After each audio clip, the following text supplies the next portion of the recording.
Welcome to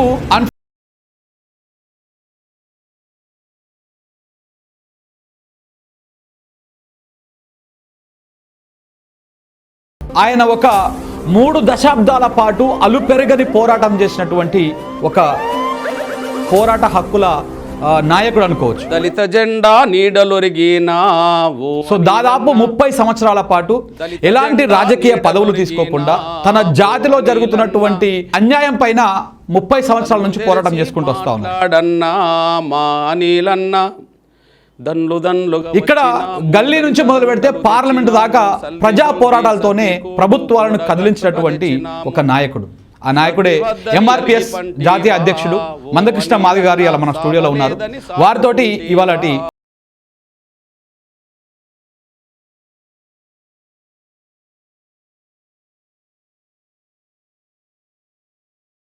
తీర్మానం చేసుకొని వర్గీకరణ చేసుకోవచ్చు అని తీర్పు వచ్చింది. వర్గీకరణ తప్పు అని చెప్పి మాట్లాడిన వాళ్ళే.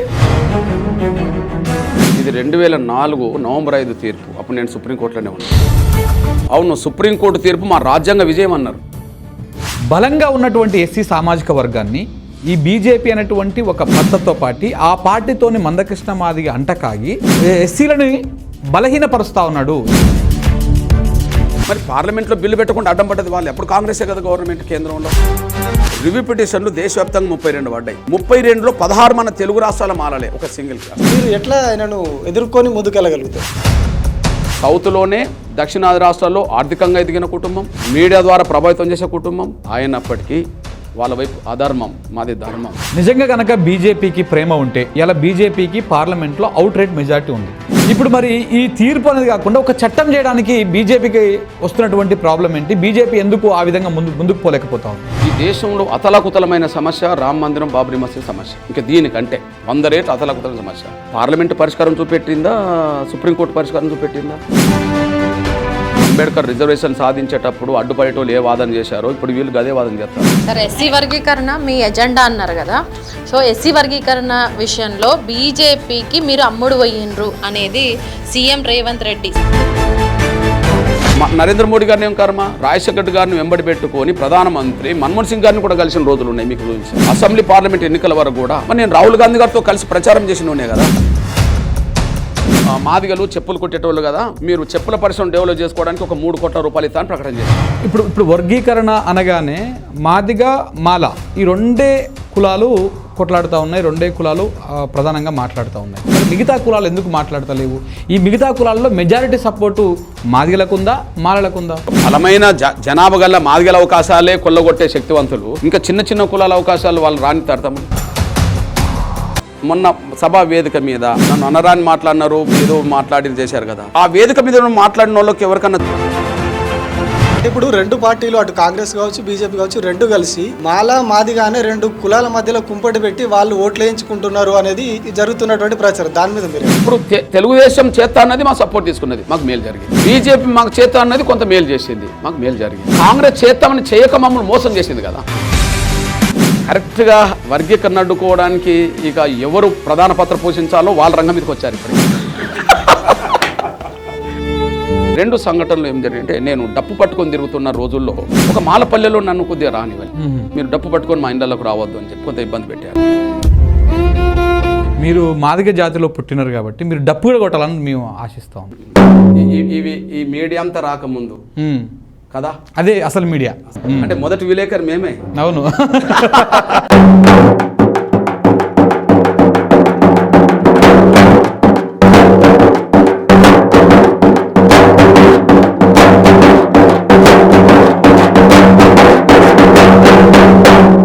నమస్తే అన్న. నమస్తే తమ్ముడు. బాగున్నారన్న? బాగున్నా. మీరు బాగున్నారా? యా బాగున్నావు. అంటే మీకు కంగ్రాచులేషన్ చెప్పాలి ఫస్ట్. ఎందుకంటే మీ పోరాటం దాదాపు 30 సంవత్సరాలు, 3 దశాబ్దాల పాటు మీరు అలుపెరగని పోరాటం చేశారు. ఫైనల్గా సుప్రీంకోర్టు తీర్పుతోటి మీకు అనుకూలంగా తీర్పు వచ్చింది.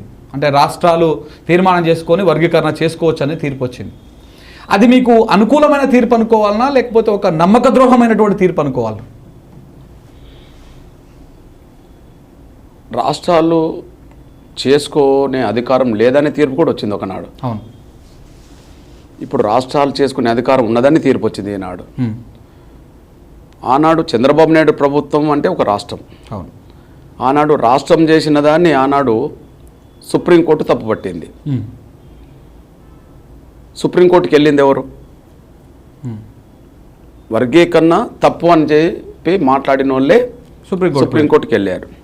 ఇప్పుడు సుప్రీంకోర్టుకి వెళ్ళిన ఆ సమయంలో ఇది 2004 నవంబర్ 5 తీర్పు. అప్పుడు నేను సుప్రీంకోర్టులోనే ఉన్నా. ఓకే, ఎస్సీలంతా ఒక్కటే. ఓకే, వర్గీకరణ చేసే అధికారం రాష్ట్రాలకు లేదు అని. ఓకే, 5 జడ్జీలతో కూడిన రాజ్యాంగ ధర్మాసనం. సుప్రీంకోర్టుకు వాళ్ళు ఎందుకు వెళ్ళారు? వర్గీకరణ చేసుకునే అధికారం రాష్ట్రాలకు లేదు అని చెప్పి తీర్పు ఇచ్చింది కదా, ఎందుకు వెళ్ళారు? దీని బ్యాక్గ్రౌండ్ చరిత్ర ఏంటంటే, మేము 94లో మూమెంట్ స్టార్ట్ చేసిన తర్వాత ఓకే 97 వచ్చేటప్పటికి వర్గీకరణ జరిగింది.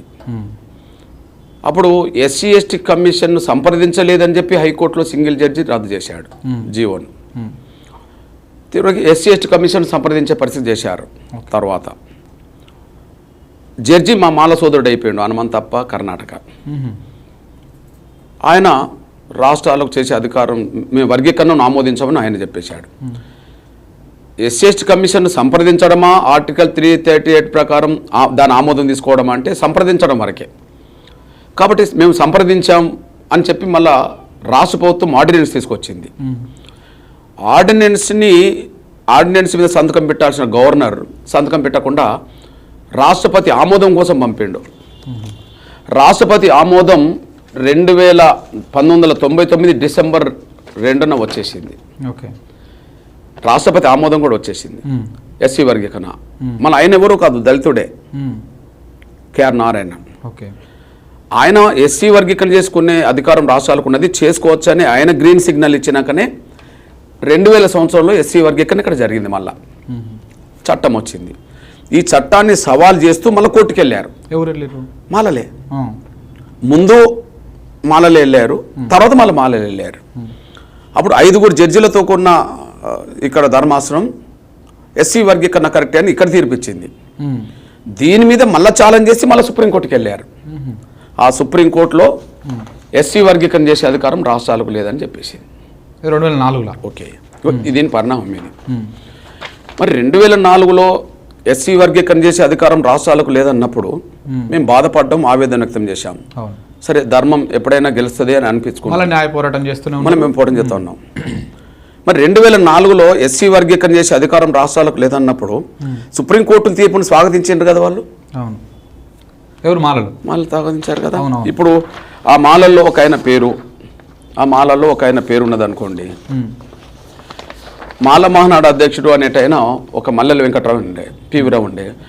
అవును, సుప్రీంకోర్టు తీర్పు మా రాజ్యాంగ విజయం అన్నారు. అంటే వాళ్ళకి అనుకూలంగా వచ్చినప్పుడు రాజ్యాంగ విజయం అయింది కదా. ఇవాళ వాళ్ళకి వ్యతిరేకంగా వచ్చేవరకే మరి రాజ్యాంగ వ్యతిరేకం ఎట్లా అవుతుంది? ఇది ఎట్లా న్యాయం? అయితే మీరు గమనించండి, ఆ తీర్పు మీద జరుగుతున్న ప్రక్రియలో మేము ఉద్యమం చేసుకుంటూనే వచ్చాం. రాష్ట్రాలు చేసుకోకపోతే పార్లమెంట్ చేయాలనే దాని మీద వస్తే మేము చేయమన్నాం. మరి పార్లమెంట్లో చేయకుండా అడ్డం పడ్డది ఎవరు? మళ్ళీ వీళ్ళే. ఇప్పుడు ఎవరైతే నిన్న మీటింగ్ పెట్టిండో ఆయనే కదా ఇప్పుడు ఎంపీ. హర్షకుమార్ ఎంపీ కదా, పనబాక లక్ష్మి ఎంపీ కదా, జేడి శీలం వాళ్ళు ఉన్నారు కదా, అది చింతమోహన్ లాంటి వాళ్ళు ఉమ్మడి స్టేటే కదా అది. మరి పార్లమెంట్లో బిల్లు పెట్టకుండా అడ్డం పడ్డది వాళ్ళు. ఎప్పుడు కాంగ్రెసే కదా గవర్నమెంట్ కేంద్రంలో. 2004-2014 మధ్యలో వీళ్ళ నాన్న ఎంపీనే వెంకటస్వామి, ఇప్పుడు ఆయన ఎంపీనే. అప్పుడు మళ్ళీ అడ్డం పడ్డారు కదా. ఓకే, అది అయిపోయింది. ఇప్పుడు మీ సోదరుడిగా చెప్తున్నాను నేను, ఎస్సీ వర్గీకరణ చేసుకునే అధికారం లేదు అని తీర్పు వచ్చినప్పుడేమో రాజ్యాంగ విజయం అని చెప్పిన మీరు, ఇప్పుడు ఎస్సీ వర్గీకరణ చేసుకునే అధికారం సుప్రీంకోర్టు రాష్ట్రాలకి ఉన్నదని చెప్పి ఎవరు చెప్పిండ్రు? దానికి కారణం ఏంటంటే మళ్ళీ పంజాబ్ కేసు ఈ విషయం మళ్ళీ ముందుకు తీసుకొచ్చింది. ఓకే, ఇక్కడనే ఎస్సీ వర్గీకరణ జరిగింది కాదు, పంజాబ్లో కూడా జరిగింది. పంజాబ్లో ఎస్సీ వర్గీకరణ చేసుకునే అధికారం రాష్ట్రాలకు ఉన్నదని చెప్పి మళ్ళీ అక్కడ తీర్పు వచ్చేసింది. అది ఎప్పుడు వచ్చింది? 2020 ఆగస్టు 27న వచ్చింది. 2020 ఆగస్టు 27న వచ్చేసింది. ఇది అయితే వాళ్ళు ఏమన్నారు తెలుసా? ఎస్సీ ఎస్టీల వర్గీకరణ చేసుకునే అధికారం రాష్ట్రాలు చేసుకోవచ్చు, కానీ దీన్ని తేల్చడానికి విస్తృత ధర్మాసనం ఏర్పాటు చేయాలన్నారు. ఎందుకన్నారు చెప్పనా? 2004 ఈ తీర్పు ఇచ్చినప్పుడు జడ్జీలు 5 ఎస్సీ వర్గీకరణ చేసే అధికారం రాష్ట్రాలకు లేదని తీర్పు ఇచ్చింది 5. ఎస్సీ వర్గీకరణ చేసే అధికారం రాష్ట్రాలకు ఉన్నదని మళ్ళీ తీర్పిచ్చింది మళ్ళీ 5గురే. ఓకే. అందువల్ల వాళ్ళు ఏమన్నారంటే ఆనాడు వర్గీకరణ రద్దు చేసింది 5గురే, వర్గీకరణ పునరుద్ధరించాలంటున్న 5గురే కాబట్టి అది మేము దాన్ని కొట్టేయలేకపోతున్నాం. అంటే 2004 ఇచ్చిన మొదటి తీర్పును మేము కొట్టేయలేకపోతున్నాం. దీని మీద 5గురు కంటే మించి 7 జడ్జీలతో మళ్ళా నూతన విస్తృత రాజ్యాంగ ధర్మం ఏర్పాటు చేసి ఫైనల్ నిర్ణయం సుప్రీంకోర్టు తీసుకోవాలి, అది సీజే నాయకత్వంలో తీసుకోవాలని చెప్పి వాళ్ళు సిఫార్సు చేశారు. ఓకే. ఓకే, వాళ్ళు సిఫార్సు చేసిన దాని మీదనే రాజ్యాంగ ధర్మాసనం ఏర్పడ్డది సీజే గారి నాయకత్వంలో. ఇప్పుడు 2004లో ఇచ్చినప్పుడు మీకు అనుకూలంగా అవును, 2004లో ఇచ్చినప్పుడు సీజే నాయకత్వంలో 5 జడ్జీలు లేరు, సీజే లేడు. 2020లో కూడా సీజే లేడు. కానీ 2020 ఇచ్చిన తీర్పు ప్రకారము సీజే నాయకత్వంలో 7 జడ్జీలతో ధర్మాసనం ఏర్పడాల్సి వచ్చింది. 7 జడ్జీలతో రాజ్యాంగ ధర్మాసనం ఎస్సీ వర్గీకరణ చేసే అధికారం రాష్ట్రాలకు ఉన్నది అని చెప్పేసింది. ఇప్పుడు మళ్ళీ ఏమంటారు, మేము ఈ తీర్పును అంగీకరించమంటారు. మరి కోర్టుకు ఎందుకు వెళ్ళిండ్రు? దేశ ప్రజాస్వామ్యం 4 స్తంభాల మీద ఆధారపడి ఉన్నది కదా, చట్టసభలు, బ్యూరోక్రసీ, న్యాయ వ్యవస్థ, మీడియా కదా. మరి రాజ్యాంగం ప్రకారమే ఏర్పడ్డ ఒక న్యాయ వ్యవస్థ మీకు అనుకూలంగా తీర్పిచ్చినప్పుడు అది రాజ్యాంగబద్ధం అవుతుంది. మరి అంతకంటే పెద్ద జడ్జిమెంట్ కదా ఇది. 5గురు అయితే ఇప్పుడు 7 కదా, 7 ఇందులో సీజే ఉన్నాడు కదా. సీజే గారి నాయకత్వంలో ఇచ్చిన తీర్పు అది రాజ్యాంగ వ్యతిరేకమని మీరే మాట్లాడుతున్నారు కదా. నంబర్ 1, ఒకవైపు రాజ్యాంగ వ్యతిరేకం దీని తీర్పుని అంగీకరించమన్నోళ్ళు, రాజ్యాంగ వ్యతిరేకం ఈ తీర్పుని అంగీకరించమన్నోళ్ళు ఎక్కడికి వెళ్ళిండ్రు తమ్ముడు? వాళ్ళు రివ్యూ పిటిషన్లు వేశారు కదా. ఈ రివ్యూ పిటిషన్ వేసిన వాళ్ళంటే ఈ తీర్పును మళ్ళీ పునఃసమీక్షించండి అని తీర్పు మళ్ళీ వేశారు. పేపర్ క్లిప్ కూడా ఆయనదే పట్టుకొచ్చినట్టున్నారు, వాళ్ళదే కదా. ఓకేనా, రివ్యూ పిటిషన్లు దేశవ్యాప్తంగా 32 పడ్డాయి. 32లో 16 మన తెలుగు రాష్ట్రాల మాలలే, ఒక సింగిల్ క్యాస్ట్. మరి రివ్యూ పిటిషన్లు కూడా తిరస్కరించింది కదా సుప్రీంకోర్టు. రివ్యూ పిటిషన్లు కూడా కొట్టేసింది కదా. నేను అంటున్నాను, అసలు సుప్రీంకోర్టు తీర్పు మీకు నచ్చలేదు, మరి రివ్యూ పిటిషన్లు ఎందుకు వేశారు? అసలు కోర్టు తీర్పులకు మీకు నచ్చదు అంటే ఇక్కడ సహజ న్యాయ సూత్రం ఉంటుంది కదన్న. ఏంటంటే తీర్పును వ్యతిరేకించవచ్చును, కానీ కోర్టును గౌరవించాలన్నటువంటి ఒక సహజ న్యాయ సూత్రం ఉంటుంది కాబట్టి దాని ప్రకారమే వాళ్ళు రివ్యూ పిటిషన్ వేసారు. నేనంటే రివ్యూ పిటిషన్ ఎందుకు వేయాలంటున్నాను నేను. నీకు కోర్టు తీర్పు నీకు నచ్చలేదు, పార్లమెంట్ చేయాలని నువ్వు అంటున్నావు కదా. కోర్టు తీర్పు ఒప్పుకోమన్న వాళ్ళు మళ్ళీ రివ్యూకి ఎందుకు వెళ్ళారు అంటున్నాను నేను. కోర్టు తీర్పును పునఃసమీక్షించాలనే వాళ్ళు కోర్టు తీర్పును ముందు వ్యతిరేకించద్దు కదా అంటున్నాను నేను. కరెక్ట్. నువ్వు పార్లమెంట్లో చేయాలన్న వాళ్ళుగా నీకు రివ్యూతో సంబంధం ఏమున్నది? మరిగా పార్లమెంట్లో చేయాలంటున్నావు, నువ్వు రివ్యూతో సంబంధం లేదు కదా. అంటే నీకు అనుకూలం వచ్చినప్పుడు సుప్రీంకోర్టు తీర్పులు నీకు రాజ్యాంగబద్ధం అవుతుంది, కానీ వేరే వాళ్ళకి అనుకూలం వచ్చినప్పుడు అది రాజ్యాంగ వ్యతిరేకం అవుతుంది. ఇది ఎట్లా న్యాయం అవుతుంది మరి? అంటే ఇక్కడ ఒక పాయింట్ రేజ్ చేస్తూ ఉన్నారన్న. మాలలో ప్రధానంగా ఏం చేస్తూ ఉన్నారంటే, నిజంగా కనుక బీజేపీకి ప్రేమ ఉంటే ఇవాళ బీజేపీకి పార్లమెంట్లో అవుట్ రేట్ మెజారిటీ ఉంది. 1/3 తోటి ఏ బిల్లునైనా పాస్ చేసుకునేటువంటి కెపాసిటీ ఉన్నది. వాళ్ళు చేయాలనుకుంటే చేయొచ్చు కూడా. ఇప్పుడు మరి ఈ తీర్పు అనేది కాకుండా ఒక చట్టం చేయడానికి బీజేపీకి వస్తున్నటువంటి ప్రాబ్లం ఏంటి? బీజేపీ ఎందుకు ఆ విధంగా ముందుకు పోలేకపోతా ఉంది? ఒక విషయం మీ దృష్టికి తీసుకొస్తున్నాను నేను. ఎస్సీ వర్గీకరణ చేయడానికి అవకాశం లేదన్న రోజుల్లో కేంద్రంలో ప్రభుత్వం, యూపీఏ ప్రభుత్వం కాంగ్రెస్దే ఉన్నది. ఓకే. 2004లో వాళ్ళే ఉన్నారు. 2004, 2014 మధ్యలో 10 ఏళ్ళు వాళ్ళే ఉన్నారు. మరి వాళ్ళు ఎందుకు చేయలే? వాళ్ళు కాంగ్రెస్ వాళ్ళే కదా. ఇప్పుడు పార్లమెంట్లో బిల్లు పెట్టాలని మాట్లాడే వాళ్ళు, సుప్రీంకోర్టు తీర్పు రాష్ట్రాలకు అధికారం ఉన్నప్పుడు పార్లమెంట్లో బిల్లు పెట్టాలని మాట్లాడే వాళ్ళు, రాష్ట్రాలకు అధికారం లేదు పార్లమెంట్కి అధికారం ఉన్నదని మొదటి తీర్పు వచ్చినప్పుడు మరి పార్లమెంట్లో బిల్లుకి ఎందుకు వీళ్ళు వ్యతిరేకించారు? ఆనాడు పార్లమెంట్లో బిల్లును వ్యతిరేకించింది వీలే కదా. ఇప్పుడు మళ్ళీ పార్లమెంట్లో బిల్లును పెట్టమని అడిగే హక్కు వీళ్ళకి ఎక్కడున్నది? నంబర్ 1. ఓకే, సుప్రీంకోర్టు తీర్పు రాకముందే గౌరవ ప్రధానమంత్రి నరేంద్ర మోడీ గారు మన మీటింగ్కి వచ్చాడు. అవును, గౌరవ నరేంద్ర మోడీ గారు వచ్చిన తర్వాత ఒక మాట చెప్పాడు, మీరు గమనించాలి.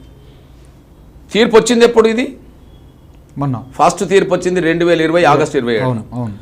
అంటే అప్పటి నుంచి సుప్రీంకోర్టులో ఈ కేసు నానుతుంది కదా. విస్తృత రాజ్యాంగ ధర్మాసనం ఏర్పాటు చేయాలని ఉన్నది కదా. మేము వచ్చే సమయానికి విస్తృత రాజ్యాంగ ధర్మాసనం ఏర్పడే సమయం అది. ఏది? సుప్రీంకోర్టులో విస్తృత ధర్మానం ఏర్పాటు చేసే సమయం అది. ప్రధానమంత్రి గారు వచ్చి సుప్రీంకోర్టులో ధర్మాసనం ముందు కేసు రాబోతున్న సమయంలో పార్లమెంట్లో బిల్లు పెడతామని మాటిస్తాడా? కేసు ఎక్కడున్నది?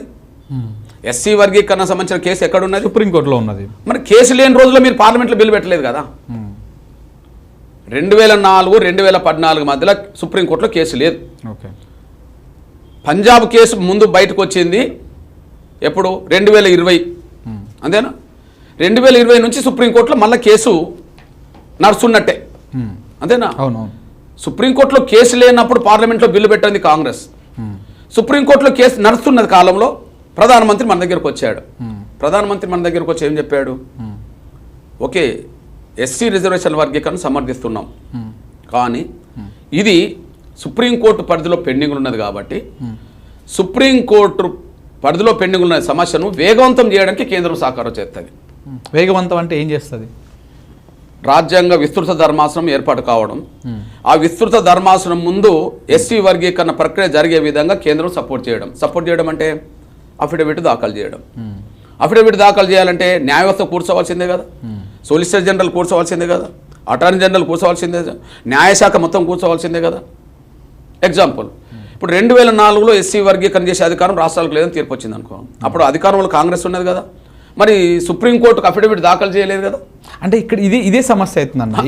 సుప్రీంకోర్టుకు అఫిడవిట్ దాఖలు చెప్పినటువంటి లా పాయింట్స్ అన్ని కరెక్టే, బట్ కానీ ఇక్కడ మాలలు ప్రధానంగా ఆరోపించేది ఏంటి అంటే బలంగా ఉన్నటువంటి ఎస్సీ సామాజిక వర్గాన్ని ఈ బీజేపీ అనేటువంటి ఒక పార్టీ, ఆ పార్టీ మద్దతుతో పార్టీ, ఆ పార్టీతోని మందకృష్ణ మాదిగ అంటకాగి సో ఎస్సీలను బలహీనపరుస్తూ ఉన్నాడు, ఎస్సీలను ఇది చేస్తూ ఉన్నాడు అనేది ప్రధానంగా మాలలు మీ మీద చేసేటువంటి ఆరోపణ. నేను బీజేపీ సపోర్ట్ తీసుకొని వర్గీకరణ సాధించడానికి వాళ్ళ సహకారం తీసుకోవడమే నేను బీజేపీకి అమ్ముడు పోయినట్టుగానో లేదా ఇంకో తిరుగునో ప్రచారం చేస్తే, టోటల్ రిజర్వేషన్ సాధించడానికి బ్రిటిష్ ప్రభుత్వం మద్దతు తీసుకునేది అంబేద్కర్. మరి ఇప్పుడు దేశం మొత్తం, భారతదేశం ప్రజలందరూ స్వాతంత్రం కోసం పోరాటం చేస్తుండ్రు. మరి భారత ప్రజలందరూ స్వాతంత్రం కోసం పోరాటం చేస్తున్న సమయంలో ఈ దేశాన్ని పరిపాలించే బ్రిటిష్ వాళ్ళ సహకారంతో కమ్యూనల్ వాడు అంతిమంగా రిజర్వేషన్ సాధించిండు అంబేద్కర్. ఆనాడు ఇవాళ నన్ను అన్నట్టుగానే, ఓకే బీజేపీ వాళ్ళ తొత్తు కృష్ణమాది గాని అన్నట్టుగానే ఆనాడు బ్రిటిష్ వాళ్ళ తొత్తు అంబేద్కర్ అన్నారు. మరి బ్రిటిష్ వాళ్ళ తొత్తు అంబేద్కర్ దళితుల హక్కులు సాధించడం కోసం ఆనాడున్న ప్రభుత్వంతో సఖ్యతతో ఉండి వర్గీకరణ రిజర్వేషన్ సాధించే ప్రయత్నం చేశాడు. మరి ఆయన బ్రిటిష్ ఏజెంట్ అని అంటామా? నన్ను బీజేపీ ఏజెంట్ అని ఎట్లా అంటారు? ఆయన బ్రిటిష్ ఏజెంట్ అయితే నేను బీజేపీ ఏజెంట్. కానీ ఒక విషయం గుర్తుపెడుతున్నాను, ఇప్పుడు తెలంగాణ రాష్ట్రాన్ని సాధించడానికి కేసీఆర్ గారు ఎప్పుడు ఒక మాట మాట్లాడాడు, తెలంగాణకు ఎస్ అంటే నేను గొంగల్ పురుగుడైనా ముద్దాడుతా అంటాడు. ఆయన లక్ష్యం అది. దానికి 100 దారులు వెతికిండు కావచ్చు, ఏ దారైనా పోయిండు తెలంగాణ సాధించండు అనుకుందాం. వచ్చిన తెలంగాణ రాష్ట్రంలో మనం ఉన్నామా లేదా? మరి తెలంగాణ సాధించడం కోసం 100 మార్గాలైన వెతికిండా లేదా? బొంత పురుగుడైన ముద్దాడుతానా లేదా? ఆయన బొంత పురుగుడు ఆయన ముద్దాడి తెలంగాణ సాధించడం కరెక్ట్ అవుతే నేను వర్గీకరణ ఎస్ అన్న ప్రతి ఒక్కరి దగ్గరికి నేను పోయినా. నేను మీరు దృష్టికి తీసుకోండి నా తమ్ములరా, 98లో చంద్రబాబు నాయుడు గారు వర్గీకరణ చేస్తామని నాకు ఎంపీ టికెట్ ఇచ్చాడు. నేను ఎంపీ టికెట్ తీసుకోలేదు. అప్పుడు సుగుణ కుమార్ అనే మన దళిత బిడ్డకు ఆనాడు ఇప్పించడం జరిగింది, మాదిగ బిడ్డకి. ఎస్సీ వర్గీకరణ చేస్తామంటే చంద్రబాబు నాయుడు మద్దతు తీసుకున్నాం, చంద్రబాబు నాయుడు సపోర్ట్ చేశాం, ఆయన అధికారం ఉన్నాడు. మరి ఈరోజు నేను బీజేపీ అంటున్న మీరు, మరి స్వర్గీయ రాజశేఖర్ గారు ముఖ్యమంత్రి ఉన్న కాలంలోనే ఎస్సీ వర్గీకరణ రద్దయింది కదా, 2004లో నవంబర్లో రద్దయింది. ఆయన మేలో ముఖ్యమంత్రి అయ్యాడు కదా 2004లో. మరి తను కూడా కృష్ణ నేను ఎస్సీ వర్గీకరణ చేపిస్తా, మీ సహకారం కూడా కావాలంటే నేను కాంగ్రెస్ సపోర్ట్ చేశాను కదా. పోనీ 2018-19 వరకు కూడా అసెంబ్లీ పార్లమెంట్ ఎన్నికల వరకు కూడా మరి నేను రాహుల్ గాంధీ గారితో కలిసి ప్రచారం చేసినోనే కదా. ఎస్సీ వర్గీకరణ చేపిస్తామని రాహుల్ గాంధీ గారు కూడా మాట ఇచ్చాడు కదా. గద్వాల సభలో బహిరంగ సభలో మాట్లాడిండు కదా. హైదరాబాద్లో మన ఎడిటర్స్ మీటింగ్లో కూడా మాట్లాడిండు కదా. కాంగ్రెస్ పార్టీ మేనిఫెస్టో పెట్టింది కదా. మరి ఆ సమయంలో కాంగ్రెస్ కూడా నేను మద్దతు ఇచ్చాను కదా. అంటే కాంగ్రెస్కి మద్దతు ఇస్తే తప్పు కాదా? టీడీపీకి మద్దతు ఇస్తే తప్పు కాదా? బీజేపీకి మద్దతు ఇస్తే నేను దోషినా? అవును, నాకు సమస్య పరిష్కారం ఎవరి చేతులు ఉంటే ఎవరు సపోర్ట్ చేస్తా అంటే నేను వాళ్ళ సపోర్ట్ చేశాను. నేను వాళ్ళు నాకు సపోర్ట్ చేయడానికి ప్రయత్నం చేస్తానంటే నేను సపోర్ట్ చేశాను. అంటే ఇప్పుడు రెండు పార్టీలు, అటు కాంగ్రెస్ కావచ్చు బీజేపీ కావచ్చు, రెండు కలిసి మాదిగానే రెండు కులాల మధ్యలో కుంపటి పెట్టి వాళ్ళు ఓట్లు వేయించుకుంటున్నారు అనేది ఈ జరుగుతున్నటువంటి ప్రచారం దాని మీద మీరేమో ఒకటి ఏంటంటే ముందు ఎస్సీ వర్గీకరణను శాస్త్రీయబద్ధంగా ఆలోచించడం నేర్చుకుంటే ఎస్సీ వర్గీకరణ ధర్మమా అధర్మమా అనేది ముందు పాయింట్ రావాలి. ధర్మం అయితే ఎవరు సపోర్ట్ అయినా తీసుకుంటాం, అధర్మం అయితే ఎవరు సపోర్ట్ తీసుకున్నా తప్పే. ప్లీజ్ తమ్ముడా, ముందు ఎస్సీ వర్గీకరణ మొదలుపెట్టింది ఎవరు? కాంగ్రెసే కదా, ఇక్కడ కాదు. ఎంఆర్పిఎస్ ఏర్పడ్డది ఎప్పుడు? 94లో. 1975లో ఎస్సీ వర్గీకరణ పంజాబ్లో చేసింది ఆ కేసే కదా. 75లో ఎవరు? జైల్ సింగ్ గారు ముఖ్యమంత్రి, ఆయన రాష్ట్రపతి అయ్యిండు కాంగ్రెస్ నుంచి. మరి ఎస్సీ వర్గీకరణ దేశంలో మొదలుపెట్టిందే కాంగ్రెస్ ప్రభుత్వం. మరి కాంగ్రెస్ ప్రభుత్వం వర్గీకరణ చేయడం రైట్ అయినప్పుడు, ఇప్పుడు బీజేపీ అధికారం ఉన్నప్పుడు మీరు మాకు సాయం చేయండి అని కోరడం నాది రైట్ అవుతుంది కదా. మొదలుపెట్టింది వాళ్ళే కదా అంటున్నాను నేను కదా. అందువల్ల కాంగ్రెస్ అయినా బీజేపీ అయినా ఎవరైనా న్యాయమైన పోరాటాన్ని సమర్థిస్తే నేను అందరు సపోర్ట్ తీసుకున్నా. నేను సపోర్ట్ చేసిన వాళ్ళందరూ నాకు న్యాయం చేయలే. ఎగ్జాంపుల్, చంద్రబాబు నాయుడు గారు వర్గీకరణ చేస్తా ఉన్నాడు తమ్ముడు, మళ్ళీ మా సాకరం కోరిండు, నేను సపోర్ట్ చేశాను, మాకు మేలు జరిగింది. ఆయన కాలంలో 4 ఏళ్ళు వర్గీకరణ అమలు జరిగింది, 22,000 ఉద్యోగాలు వచ్చినాయి నాన్న.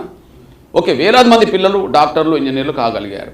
మాకు అంతకుముందు 50 ఏళ్లలో వచ్చిన ఉద్యోగాలు ఒక 18,000 అవుతే, చంద్రబాబు నాయుడు ప్రభుత్వంలో 4.5 సంవత్సరాలు అమలు జరిగితే 22,000 ఉద్యోగాలు వచ్చినాయి. అంటే మాకు మేలు జరిగినట్టే కదా. అంటే చంద్రబాబు నాయుడు గారు చేస్తా అన్నాడు, మా మద్దతు తీసుకున్నాడు, చేసాడు, మాకు మేలు జరిగింది. ఓకే, బీజేపీ ఫైనల్గా గౌరవ నరేంద్ర మోడీ గారు వచ్చినాక ప్రక్రియ వేగవంతమైంది, సుప్రీంకోర్టులో విచారణ జరిగింది, తీర్పు వచ్చింది. ఓకే, మాకు అండగా ఉంటా అన్నాడు, వాళ్ళ పద్ధతిలో వాళ్ళు అండగా నిలబడ్డారు, మాకు మేలు జరిగింది. అంటే నేను 3 పార్టీలకు సపోర్ట్ చేశాను ఈ 17 ఏళ్లలో. అవుతాయి ఒక చిన్న మెసేజ్. ఈ 30 ఏళ్లలో మమ్మల్ని 3 పార్టీలు సపోర్ట్ తీసుకున్నాయి, చేస్తామని. నేను చేయనన్న ఎవరి దగ్గరికి వెళ్ళాలి, చేస్తాను అందరి దగ్గరికి వెళ్ళాలి. ఓకే, ఇప్పుడు తెలుగుదేశం చేస్తా అన్నది మాకు సపోర్ట్ తీసుకున్నది, మాకు మేలు జరిగింది. బీజేపీ మాకు చేస్తా అన్నది కొంత మేలు చేసింది, మాకు మేలు జరిగింది. కాంగ్రెస్ చేస్తామని చేయక మమ్మల్ని మోసం చేసింది కదా. మరి ఆఫ్టర్ టీడీపీ తర్వాతనే కాంగ్రెస్ తర్వాతనే బీజేపీ కదా. First Congress, first TDP. మన అక్కడ 75లో చేసింది కూడా కాంగ్రెసే కదా. అక్కడ కాంగ్రెస్ తెలుగు నేల మీదకి వచ్చినప్పటికీ చంద్రబాబు నాయుడు చేసిండు, తర్వాత కాంగ్రెస్ చేస్తామని మోసం చేసింది, మళ్ళీ బీజేపీ మళ్ళీ ఫైనల్గా సపోర్ట్ చేసింది. బీజేపీ సపోర్ట్ చేసిందని మీరు అంటారు.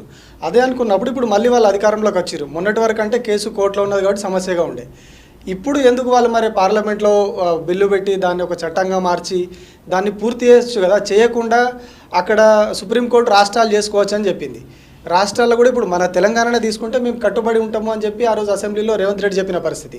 కానీ బయటకు వచ్చేసరికి 4 రోజులు పోయేసరికి అదే పార్టీకి సంబంధించినటువంటి ఒక మాల సామాజిక వర్గానికి చెందిన ఎమ్మెల్యే బయటకు వచ్చి బహిరంగ సభలు పెట్టేసి మేము వ్యతిరేకిస్తున్నామని చెప్తా ఉన్నాడు. అంటే ఓట్ల కోసము వాళ్ళ అవసరాల కోసము మేము చేస్తామంటా ఉన్నారు, కానీ పూర్తి స్థాయిలో దీన్ని ఒక పరిష్కారం దిశగా తీసుకుపోతలేవు 2 జాతీయ పార్టీలు అనేది నా ఆరోపణ. మీది ఆరోపణే, అది అందులో సత్యం లేదు కదా. ఎందుకంటే ఈ దేశంలో అతలాకుతలమైన సమస్య రామ మందిరం, బాబ్రీ మసీద్ సమస్య. ఈ దేశంలో అతలాకుతలమైన సమస్య, ఇంకా దీనికంటే 100 రేట్లు అతలాకుతలమైన సమస్య. పార్లమెంటు పరిష్కారం చూపెట్టిందా, సుప్రీంకోర్టు పరిష్కారం చూపెట్టిందా? ఓకే, అక్కడ మేము రామ మందిరం కట్టనీయనన్న వాళ్ళు ఏం చేసిండ్రు? సుప్రీంకోర్టు తీర్పు తర్వాత సపోర్ట్ చేశారు. మనసు ఉంటే మార్గం ఉంటుంది, ఒప్పుకుంటే సమస్యలు పరిష్కారం అవుతాయి. ఇప్పుడు రామ మందిరం కట్టే అవకాశం అక్కడ ఉన్నది అని చెప్పి సుప్రీంకోర్టు రాజ్యాంగ ధర్మాసనం 5గురిదే. 5 జడ్జిలతో కొన్ని రాజ్యాంగ ధర్మం ఇచ్చిన తర్వాత ఎవరికి వాళ్ళు అంగీకరించి అక్కడ పూర్తి అయిపోయింది కదా. ఒక దిక్కు రామ మందిరం పూర్తి అయిపోయింది, ఒక దిక్కు బాబ్రీ మసీద్ కూడా దానికి 5 కిలోమీటర్ల దూరంలో పూర్తి అవుతుంది కదా. ఫైనల్ నిర్ణయం ఎక్కడ జరిగింది? దేశాన్ని అతలాకుతల సమస్య జరిగిన సుప్రీంకోర్టు సాల్వ్ చేసింది కదా. బీజేపీకి మెజారిటీ లేదనా? అంటే ఇప్పుడు బీజేపీ మెజార్టీ లేదనా? వాళ్ళు బిల్లు పెట్టుకోవచ్చు, కానీ కోర్టు వివాదాలు ఉన్న సమస్యను కోర్టు ద్వారా పరిష్కరించుకోవడానికి వాళ్ళు ముందుకెళ్ళిండ్రు. ఇప్పుడు కోర్టు వివాదం ఉన్న సమస్యను కోర్టు ద్వారా పరిష్కరించడానికి వాళ్ళు సపోర్ట్ చేశారు. నేను ఒక వ్యవస్థ మీద ఇంకొక వ్యవస్థకు ఉన్న గౌరవంతో ఈ వ్యవస్థలో ఉన్నటువంటి కేసుని ఇంకా వాళ్ళు ఇంటర్ఫేర్ కాలేదండి. ఇప్పుడు మీరు చెప్పండి, మన కేసు కంటే, వర్గీకరణ కేసు కంటే రామమందిర కేసు చాలా దేశాన్ని, ప్రపంచాన్ని ప్రభావితం చేసిన కేసు కదా నాన్న. మరి బీజేపీకి సంపూర్ణ మెజారిటీ ఉన్న ఈ రోజుల్లో కూడా వాళ్ళు పార్లమెంట్లో బిల్లు తీసుకొచ్చి బలవంతంగా రామ మందిరం కట్టలేదు కదా. అదే సుప్రీంకోర్టు తీర్పును గౌరవించే 2 వర్గాలు గౌరవించినాయి కదా. కట్టాలనేటోళ్ళు, కట్టదంటోళ్ళు కూడా గౌరవించి సాంప్రదాయంగా ఇవాళ ముందుకెళ్ళడానికి దారితీసింది కదా. మరి ఇప్పుడు సుప్రీంకోర్టుకు విలువ లేదా? ఏ వ్యవస్థ ఆ వ్యవస్థ అని తమ్ముడు చెప్పాడు కదా. ఏ వ్యవస్థ ఇంకొక వ్యవస్థలో జోక్యం చేసుకోవద్దు కదా, ఏ వ్యవస్థ పడితే ఆ వ్యవస్థదే. అట్లాంటప్పుడు సుప్రీంకోర్టులో కేసు విచారణ జరుగుతున్నప్పుడు నేను చేస్తాను ఎట్లా అంటారు? సుప్రీంకోర్టు ఫైనల్ జడ్జిమెంట్ ఇచ్చింది, ఇప్పుడు రాజ్యాంగ ధర్మాసనం ఇచ్చింది, మీ దృష్టికి తీసుకొస్తున్నాను. ఓకే, గతంలో 2004లో 5 జడ్జీలు తీర్పిచ్చినప్పుడు మరో 5 జడ్జీలు మళ్ళీ దీనికి అనుకూలంగా తీర్పిస్తే అది చెల్లదేమో. కానీ మరో 5 జడ్జీలు ఏమన్నారు? ఆ తీర్పును సరిచేయాలంటే మేమిచ్చిన జడ్జిమెంట్ సరిపోదు, ఇంతకంటే పెద్ద జడ్జిమెంట్ కావాలి, విస్తృత స్థాయి ధర్మాసనం కావాలన్నారు. ఇప్పుడు ఆ విస్తృత ధర్మాసనం కదా తీర్పిచ్చింది. కానీ రాష్ట్రాలకు అధికారం ఇచ్చే, రాష్ట్రాలకు ఆ బాధ్యతను అప్పచెప్పేసరికి అది పూర్తి స్థాయిలో అమలయ్యే అవకాశం కనిపిస్తా ఉన్నది అసలు. అట్లా కాదు తమ్ముడా, ఇప్పుడు 2004 జడ్జిమెంట్ స్వరూపం ఏంది? రాష్ట్రాలకు అధికారం లేదు అని, అంటే దాని స్వరూపం, అంటే తీర్పు స్వరూపం చెప్తున్నా. ఎస్సీ వర్గీకరణ చేసే అధికారం రాష్ట్రాలకు ఉన్నదా లేదా అనే చర్చ జరిగినప్పుడు ఆనాడు రాష్ట్రాలకు లేదని అన్నదనుకో, మళ్ళీ రాష్ట్రాలకు అధికారం ఉన్నదని చెప్పి మరో 5 చెప్పింది అనుకో, ఇప్పుడు మళ్ళీ 7 జడ్జీల ముందు వచ్చినప్పుడు కూడా తీర్పు స్వరూపం అదే కదా, ఉన్నదా లేదా అనేది చర్చ. ఇప్పుడు అక్కడ మర్డర్ జరిగిందా లేదా చర్చ. ఓకే, జిల్లా కోర్టులో జడ్జిమెంట్ వచ్చింది, హైకోర్టులో వచ్చింది, సుప్రీంకోర్టులో వచ్చింది అనుకుందాం. మర్డర్ కేసు మీదే జరుగుతుంది కదా విచారణ, ఫైనల్ తీర్పు మళ్ళీ అక్కడనే జరుగుతుంది కదా అనుకుందాం. అట్లనే ఎస్సీ వర్గీకరణ సంబంధించిన విషయంలో రాష్ట్రాలకు అధికారం ఉన్నదా లేదని చర్చ జరిగినప్పుడు రాష్ట్రాలకు అధికారం ఉన్నదని చెప్పి విస్తృత ధర్మాసనం తీర్పు చెప్పింది. ఇక దానికి ఇంకా కోర్టులు ఇంకా మళ్ళీ పార్లమెంట్ ఎవరు చేయాలా, ఎందుకు పోవాలా? ఇప్పుడు రాష్ట్రాలు అమలు చేసే పరిస్థితి కనిపిస్తుంది. ఇప్పుడు తెలంగాణలోనే చూస్తున్నాం మన బెస్ట్ ఎగ్జాంపుల్. ఇక్కడ వాళ్ళు అసెంబ్లీలోనేమో మేము చేస్తాము అన్నట్టుగా ఆ రోజు తీర్పు వచ్చిన రోజు కూడా అసెంబ్లీ నడిచింది. ఆ రోజు ఇప్పుడు అది చిత్తశుద్ధి మీద ఆధారపడినదే తప్ప, నిజాయితీ మీద ఆధారపడినదే తప్ప, తప్పించుకోవడానికి అవకాశాలు తక్కువ ఉంటాయి కదా. ఎగ్జాంపుల్ చెప్తాను నేను. ఓకే తమ్ముడు, ఇప్పుడు ఎస్సీ వర్గీకరణ రాష్ట్రాలు చేసే అధికారం ఉన్నదని చెప్పే నాటికే స్టేల మీద 2 రాష్ట్రాలు ఉన్నాయి. పంజాబ్ స్టే మీద వర్గీకరణ అమలు జరుగుతుంది, అప్పటికే తీర్పు రాకముందే వెంటనే అది అమల్లోకి తీసుకొచ్చింది, ఏమాత్రం మార్పులు లేకుండా అమల్లోకి తీసుకొచ్చింది పంజాబ్. సేమ్ టైం తమిళనాడు కూడా స్టే మీద ఆధారపడి ఉన్నది, అది కూడా అమలు చేస్తుంది. కానీ బీజేపీ హర్యానాలో ఎస్సీ వర్గీకరణ చేస్తామని హామీ ఇచ్చింది ఎన్నికల సమయంలో. మొన్న హామీ ఇచ్చిన సమయంలో కోర్టు తీర్పు వచ్చింది. కోర్టు తీర్పు వచ్చినప్పుడు వాళ్ళు కమిషన్ వేశారు. ఆ కమిషన్ 10 రోజులు రిపోర్ట్ తెప్పించుకున్నారు. మళ్ళీ ఎన్నికలు జరిగినాయి. అధికారం వచ్చిన మొదటి క్యాబినెట్లోనే తీర్మానం చేసి చట్టం చేసి అమలు చేస్తున్నారు. చిత్తశుద్ధి లేకపోతే కొంత జాప్యం జరుగుతుంది. కానీ మేము చెయ్యము అనడానికైతే అవకాశం లేదు, ఎందుకంటే రాష్ట్రాలకు అధికారం ఉన్నదని చెప్పేసింది కదా. కదా, రాష్ట్రాలకు అధికారం అని చెప్పిన తర్వాత కొంతమంది ఒత్తిడి మేర కొంతకాలం అవుతుందేమో, కానీ చేసే అధికారం ఉన్న తర్వాత నువ్వు చేయకపోతే నువ్వు దోషిగా నిలబడవా? అందువల్ల అక్కడ సుప్రీంకోర్టులో జరిగిన చర్చ సారాంశం ఏంటంటే రాష్ట్రాలకు వర్గీకరణ చేసే అధికారం ఉందా లేదా, ఇది పాయింట్. ఉన్నదని చెప్పేసింది. అంటే దాని పరిధి, విచారణ పరిధి అక్కడ వరకే. వాళ్ళు పార్లమెంట్లో బిల్లు పెట్టమని అన్నారు అనుకో, ఆ సూచన అప్పుడు వీళ్ళు అమలు చేయాల్సి వచ్చేది. రాష్ట్రాలకి అధికారం ఉన్నదన్నప్పుడు మా రాష్ట్రాల్లో అధికారం ఉన్న చోట మీరు ఎందుకు జోక్యం చేసుకుంటారని చెప్పి కేంద్రాన్ని రాష్ట్రాలు నిలదీయవు కొన్ని సందర్భాల్లో. అంటే మా రాష్ట్రంలో ఉన్న పరిస్థితులు వేరే ఉంటాయి, మా రాష్ట్రంలో ఉన్న పరిణామాలు వేరే ఉంటాయి. అవునా, ఇప్పుడు ఉదాహరణకు ఇక్కడ ఉండబడే షెడ్యూల్ కులాల లిస్ట్ ఉన్నది అనుకో, అవును, పక్క రాష్ట్రానికి సంబంధం లేదు కదా. ఉండదు. అవును, ఎగ్జాంపుల్ నాన్న, ఇప్పుడు ఇక్కడ 59 షెడ్యూల్ కులాలు ఉన్నారు. ఇక్కడ లంబడోళ్ళు ఎస్సీలు కాదు. మరి మా కర్ణాటక పోతే ఆ లిస్టులో ఎస్సీలకు వస్తాను వాళ్ళు. భాష ఒకటే దేశవ్యాప్తంగా. ఇక్కడ ముదిరాజులు బీసీలు అయిందా? ఇప్పుడు మహారాష్ట్రలో అదే మన లంబాడి సామాజిక వర్గం బీసీ. 3 రాష్ట్రాలు ఇక్కడ ఎస్టీగా వస్తారు, పక్క రాష్ట్రంలో ఎస్సీగా వస్తారు, ఇంకో రాష్ట్రంలో బీసీలుగా వస్తారు. నువ్వు అన్నట్టుగా ఇప్పుడు రామ్నాథ్ కోవింద్ ఉన్నాడు అనుకో, అక్కడ ఉత్తరప్రదేశ్లో ఒక ముదిరాజ్, మరి ఇక్కడ ముదిరాజ్, ఇక్కడ బీసీ. అందువల్ల ఏ రాష్ట్రంలో లిస్టు, ఏ రాష్ట్రంలో షెడ్యూల్ కులాల సామాజిక ఆర్థిక పరిస్థితులు ఆ రాష్ట్రానికే వర్తింపజేసి ఉన్నాయి. అట్లాంటప్పుడు డైరెక్ట్గా కేంద్రం జోక్యం చేసుకునే విధానం కంటే ఏ రాష్ట్రంలో ఉండబడే సిచ్యువేషన్ ప్రకారం రాష్ట్రాలు చేసుకునే అధికారం ఉన్నదని చెప్పడమే సుప్రీంకోర్టు ఉద్దేశం. ఓకే, ఏదడుతున్నామ్మా? మీరు ఎస్సీ వర్గీకరణకి సపోర్ట్గా వాళ్ళందరికీ నేను అంగీకరించాను, వాళ్ళని గౌరవించాను అన్నారు. మరి అసెంబ్లీలో కేసీఆర్ గారు ఎస్సీ వర్గీకరణ చేసి కేంద్రానికి పంపించారు. మరి వారితో మీకు ఎందుకు అభిప్రాయ భేదాలు వచ్చాయి? తమ్ముడు, ఆ తల్లి తెలంగాణ ఉద్యమం జరిగిన సమయంలో అందరికంటే ఎక్కువ అండగా ఉన్నది ఎంఆర్పిఎస్ ఆయన. చరిత్ర ఒకసారి తిరిగాడు. ముఖ్యంగా ఆ తెలంగాణ ఉద్యమం 10 రోజులు ఉన్నది కదా, దీక్ష 10 రోజులు. ఆ 10 రోజులు ఆయనకు నిత్యం అండగున్నది ఎంఆర్పిఎస్. అప్పుడు టీఆర్ఎస్ రాజకీయంగా బలహీనమైన శక్తిగా ఉన్నది. 2004లో గెలిచిన సీట్ల కంటే 2009లో గెలిచిన సీట్ల సంఖ్య తక్కువ. ఓకే, టీడీపీతో పొత్తు పెట్టుకున్న సమయంలో టీడీపీకి మెజార్టీ సీట్లు వచ్చినాయి తెలంగాణలో, కానీ టీఆర్ఎస్ సీట్లు తగ్గినాయి. ఓకే, ఆ సమయంలో ఈయన ఆమర దీక్షకి వెళ్ళాడు. సరే, ఆమర దీక్ష సమయంలో ఎంఆర్పిఎస్ ఆయనకు బలంగా అండగా నిలబడ్డది. దానికి కారణం ఉత్తర తెలంగాణలో బలంగా ఉన్నది, కానీ దక్షిణ తెలంగాణలో టీఆర్ఎస్ బలంగా లేదు. రాజకీయ పార్టీలు దగ్గర లేవు. ఓకే, విద్యార్థి సంఘాలు కూడా దూరంగా ఉన్నాయి. ఏదైనా ఉంటే ఒక ఉద్యోగుల సంఘం బలంగా అండగా ఉన్నారు, కానీ వాళ్ళు రోడ్డు మీదకి వచ్చి ఉద్యమం చేసేవాళ్ళు కాదు. ఎంఆర్పిఎస్ బలంగా ఉన్నది కాబట్టి ఉద్యమంగా మేము ముందుకు వచ్చేసాం. మొదటి నుంచి ఒక చిన్న వివాదంగా మాకు ఘర్షణ ఏర్పడ్డది. నేను ఒక సమస్య మీద వచ్చిన ఘర్షణ ఇంకో సమస్యకు నేను పోల్చాను. మళ్ళా మొదటి నుంచి దళిత ముఖ్యమంత్రి అన్నాడు కాబట్టి దళిత ముఖ్యమంత్రి చేయకుండా తనే ముఖ్యమంత్రి అయినప్పుడు మాకు విభేదాలు వచ్చినాయి, కొంత మా నిరసన వ్యక్తం చేశాం. అదొక కోణం తల్లి. కానీ నా ఎజెండా వర్గీకరణే కదా తల్లి, నా ఎజెండా వర్గీకరణే కదా. సరే, ఎస్సీ వర్గీకరణ మీ ఎజెండా అన్నారు కదా. సో ఎస్సీ వర్గీకరణ విషయంలో బీజేపీకి మీరు అమ్ముడు పోయినరు అనేది సీఎం రేవంత్ రెడ్డి సీఎం అయ్యాక అన్న మాటలు.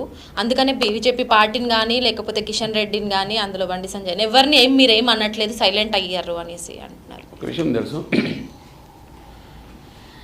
ఎస్సీ వర్గీకరణ చేస్తామని లేదా చేపిస్తామని నిజాయితీగా నిలబడ్డ వాళ్ళ పట్ల నేను ఎప్పుడు కృతజ్ఞత ఉంటాను.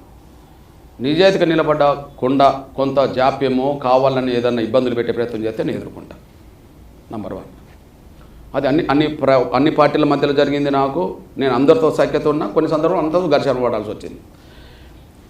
ఇప్పుడు 2023 నవంబర్ 1న 11వ తారీఖు నాడు ప్రధానమంత్రి మన సభకు వచ్చాడు కదా. అదే పరేడ్ గ్రౌండ్లో అంతకుముందు 8 నెలల ముందు అదే పరేడ్ గ్రౌండ్లో బీజేపీ, ఆర్ఎస్ఎస్, ఏబీపీ కార్యకర్తలతో ఎంఆర్పిఎస్ కార్యకర్తలు దెబ్బలు తిన్నారు. ఇక్కడ బీజేపీ జాతీయ కార్యవర్గ సమావేశాలు 3 రోజులు జరిగినాయి నోవేటల్లో. నోవేటల్లో జరిగినప్పుడు తెలంగాణ మొత్తం బీజేపీకి కేంద్ర ప్రభుత్వానికి వ్యతిరేకంగా రోడ్ ఎక్కించాయి ఎంఆర్పిఎస్ కార్యకర్తలు. రాత్రోకలు, ధర్నాలు. ఓకే, నేను ఇంద్ర పార్కులో ధర్నా, మా ఎంఆర్పిఎస్ రాష్ట్ర అధ్యక్షుడు ఆధ్వర్యంలో నోవేటల్ ముట్టడి, అరెస్టులు. ఓకే, జాతీయ రహదారుల దిగ్బంధనం. సేమ్ టైం అదే రోజు ప్రధానమంత్రి ఉపన్యాసం చేసే సమయానికి ఎంఆర్పిఎస్ కార్యకర్తలు పరేడ్ గ్రౌండ్లో నిరసన వ్యక్తం చేశారు. మా వర్గీకరణ సమస్య ఏంది అని చెప్పి నిరసన వ్యక్తం చేసినప్పుడు మా వాళ్ళు ఒక 100 మంది పోతే వాళ్ళు 1,00,000 మంది ఉంటారు కదా తల్లి. అందులో మా వాళ్ళు దెబ్బలు తిన్నారు. అప్పుడు తలలు పగిలినాయి మా కార్యకర్తలకు, నడుములు ఇరిగినాయి, చేతులు. అంటే వర్గీకరణకు అండగా నిలబడతామన్నప్పుడు మేము వాళ్ళకి అండగా ఉండవచ్చు, కానీ వర్గీకరణ విషయంలో జాప్యం చేసే పరిస్థితికి వచ్చినప్పుడు మేము నిలదీశాం, దెబ్బలు పడ్డాం కదా. ఓకే, సేమ్ టైం మళ్ళీ అదే గ్రౌండ్కు మళ్ళీ నరేంద్ర మోడీ గారు మాదిగల విషయంలో వచ్చేసారు.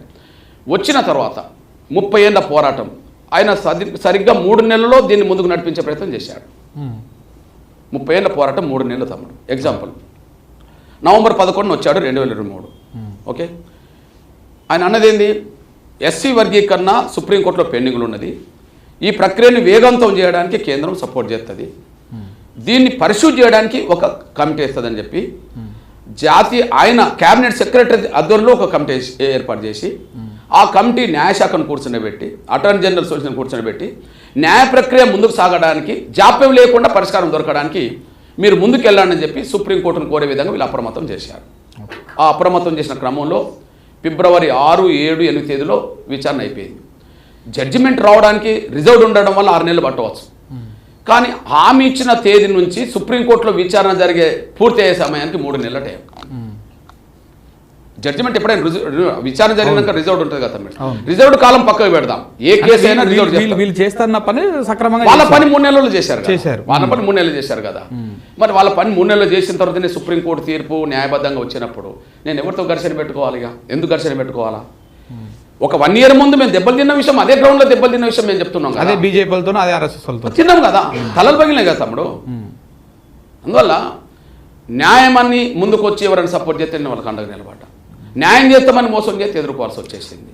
రైట్ అన్న, ఇది ఇక్కడే వస్తుంది సమస్య. ఏమవుతుందంటే ఇప్పుడు దళిత సమాజం మనం కొంతకాలం నుంచి చూస్తూ ఉంటే దళిత సమాజం చాలా బలంగా తయారవుతూ ఉంది, మేధావి వర్గం పుట్టుకొస్తూ ఉంది, రాజకీయంగా వాళ్ళు ముందుకు పోతా ఉన్నారు. ఈ క్రమంలో ఈ దళిత సమాజాన్ని విచ్ఛిన్నం చేయడానికి అగ్రవర్ణాల పార్టీలైనటువంటి బీజేపీ కాంగ్రెస్ పార్టీలు మిమ్మల్ని విచ్ఛిన్నం చేయడానికి, మిమ్మల్ని విడదీయడానికే ఈ వర్గీకరణ అటువంటి అంశాన్ని ఇంకా క్లిష్టం చేసినటువంటి వాదన కూడా ఉన్నది. దీనికి ఏమంటారు మీకు? చూడండి, నేనేమంటానంటే ఎస్సీ వర్గీకరణ రైట్ ఆర్ రాంగ్ అనే చర్చ ప్రధానంగా జరిగితే, రైట్ అయినప్పుడు కొన్ని లోపాలు జరుగుతున్నప్పుడు సరి చేసుకొని ముందుకెళ్లాల్సిందే. రాంగ్ అయితే చెప్పండి, అంతే. నంబర్ 1 నేను అంటున్నాను, ఇప్పుడు ఎస్సీ వర్గీకరణ విషయంలో అంబేద్కర్ కాలంలో ఆయన ప్రధాన ఎజెండా రిజర్వేషన్లు సాధించడమే కాబట్టి ప్రధాన దృష్టి దాని మీద కేంద్రీకరించాడు. కానీ సందర్భం వచ్చినప్పుడు ఆ రిజర్వేషన్ల ఫలాలు అందరికి దక్కాలని కోరుకున్నాడు కదా. అవును, ఓకే, నేను 2 సందర్భాలు చెప్తాను.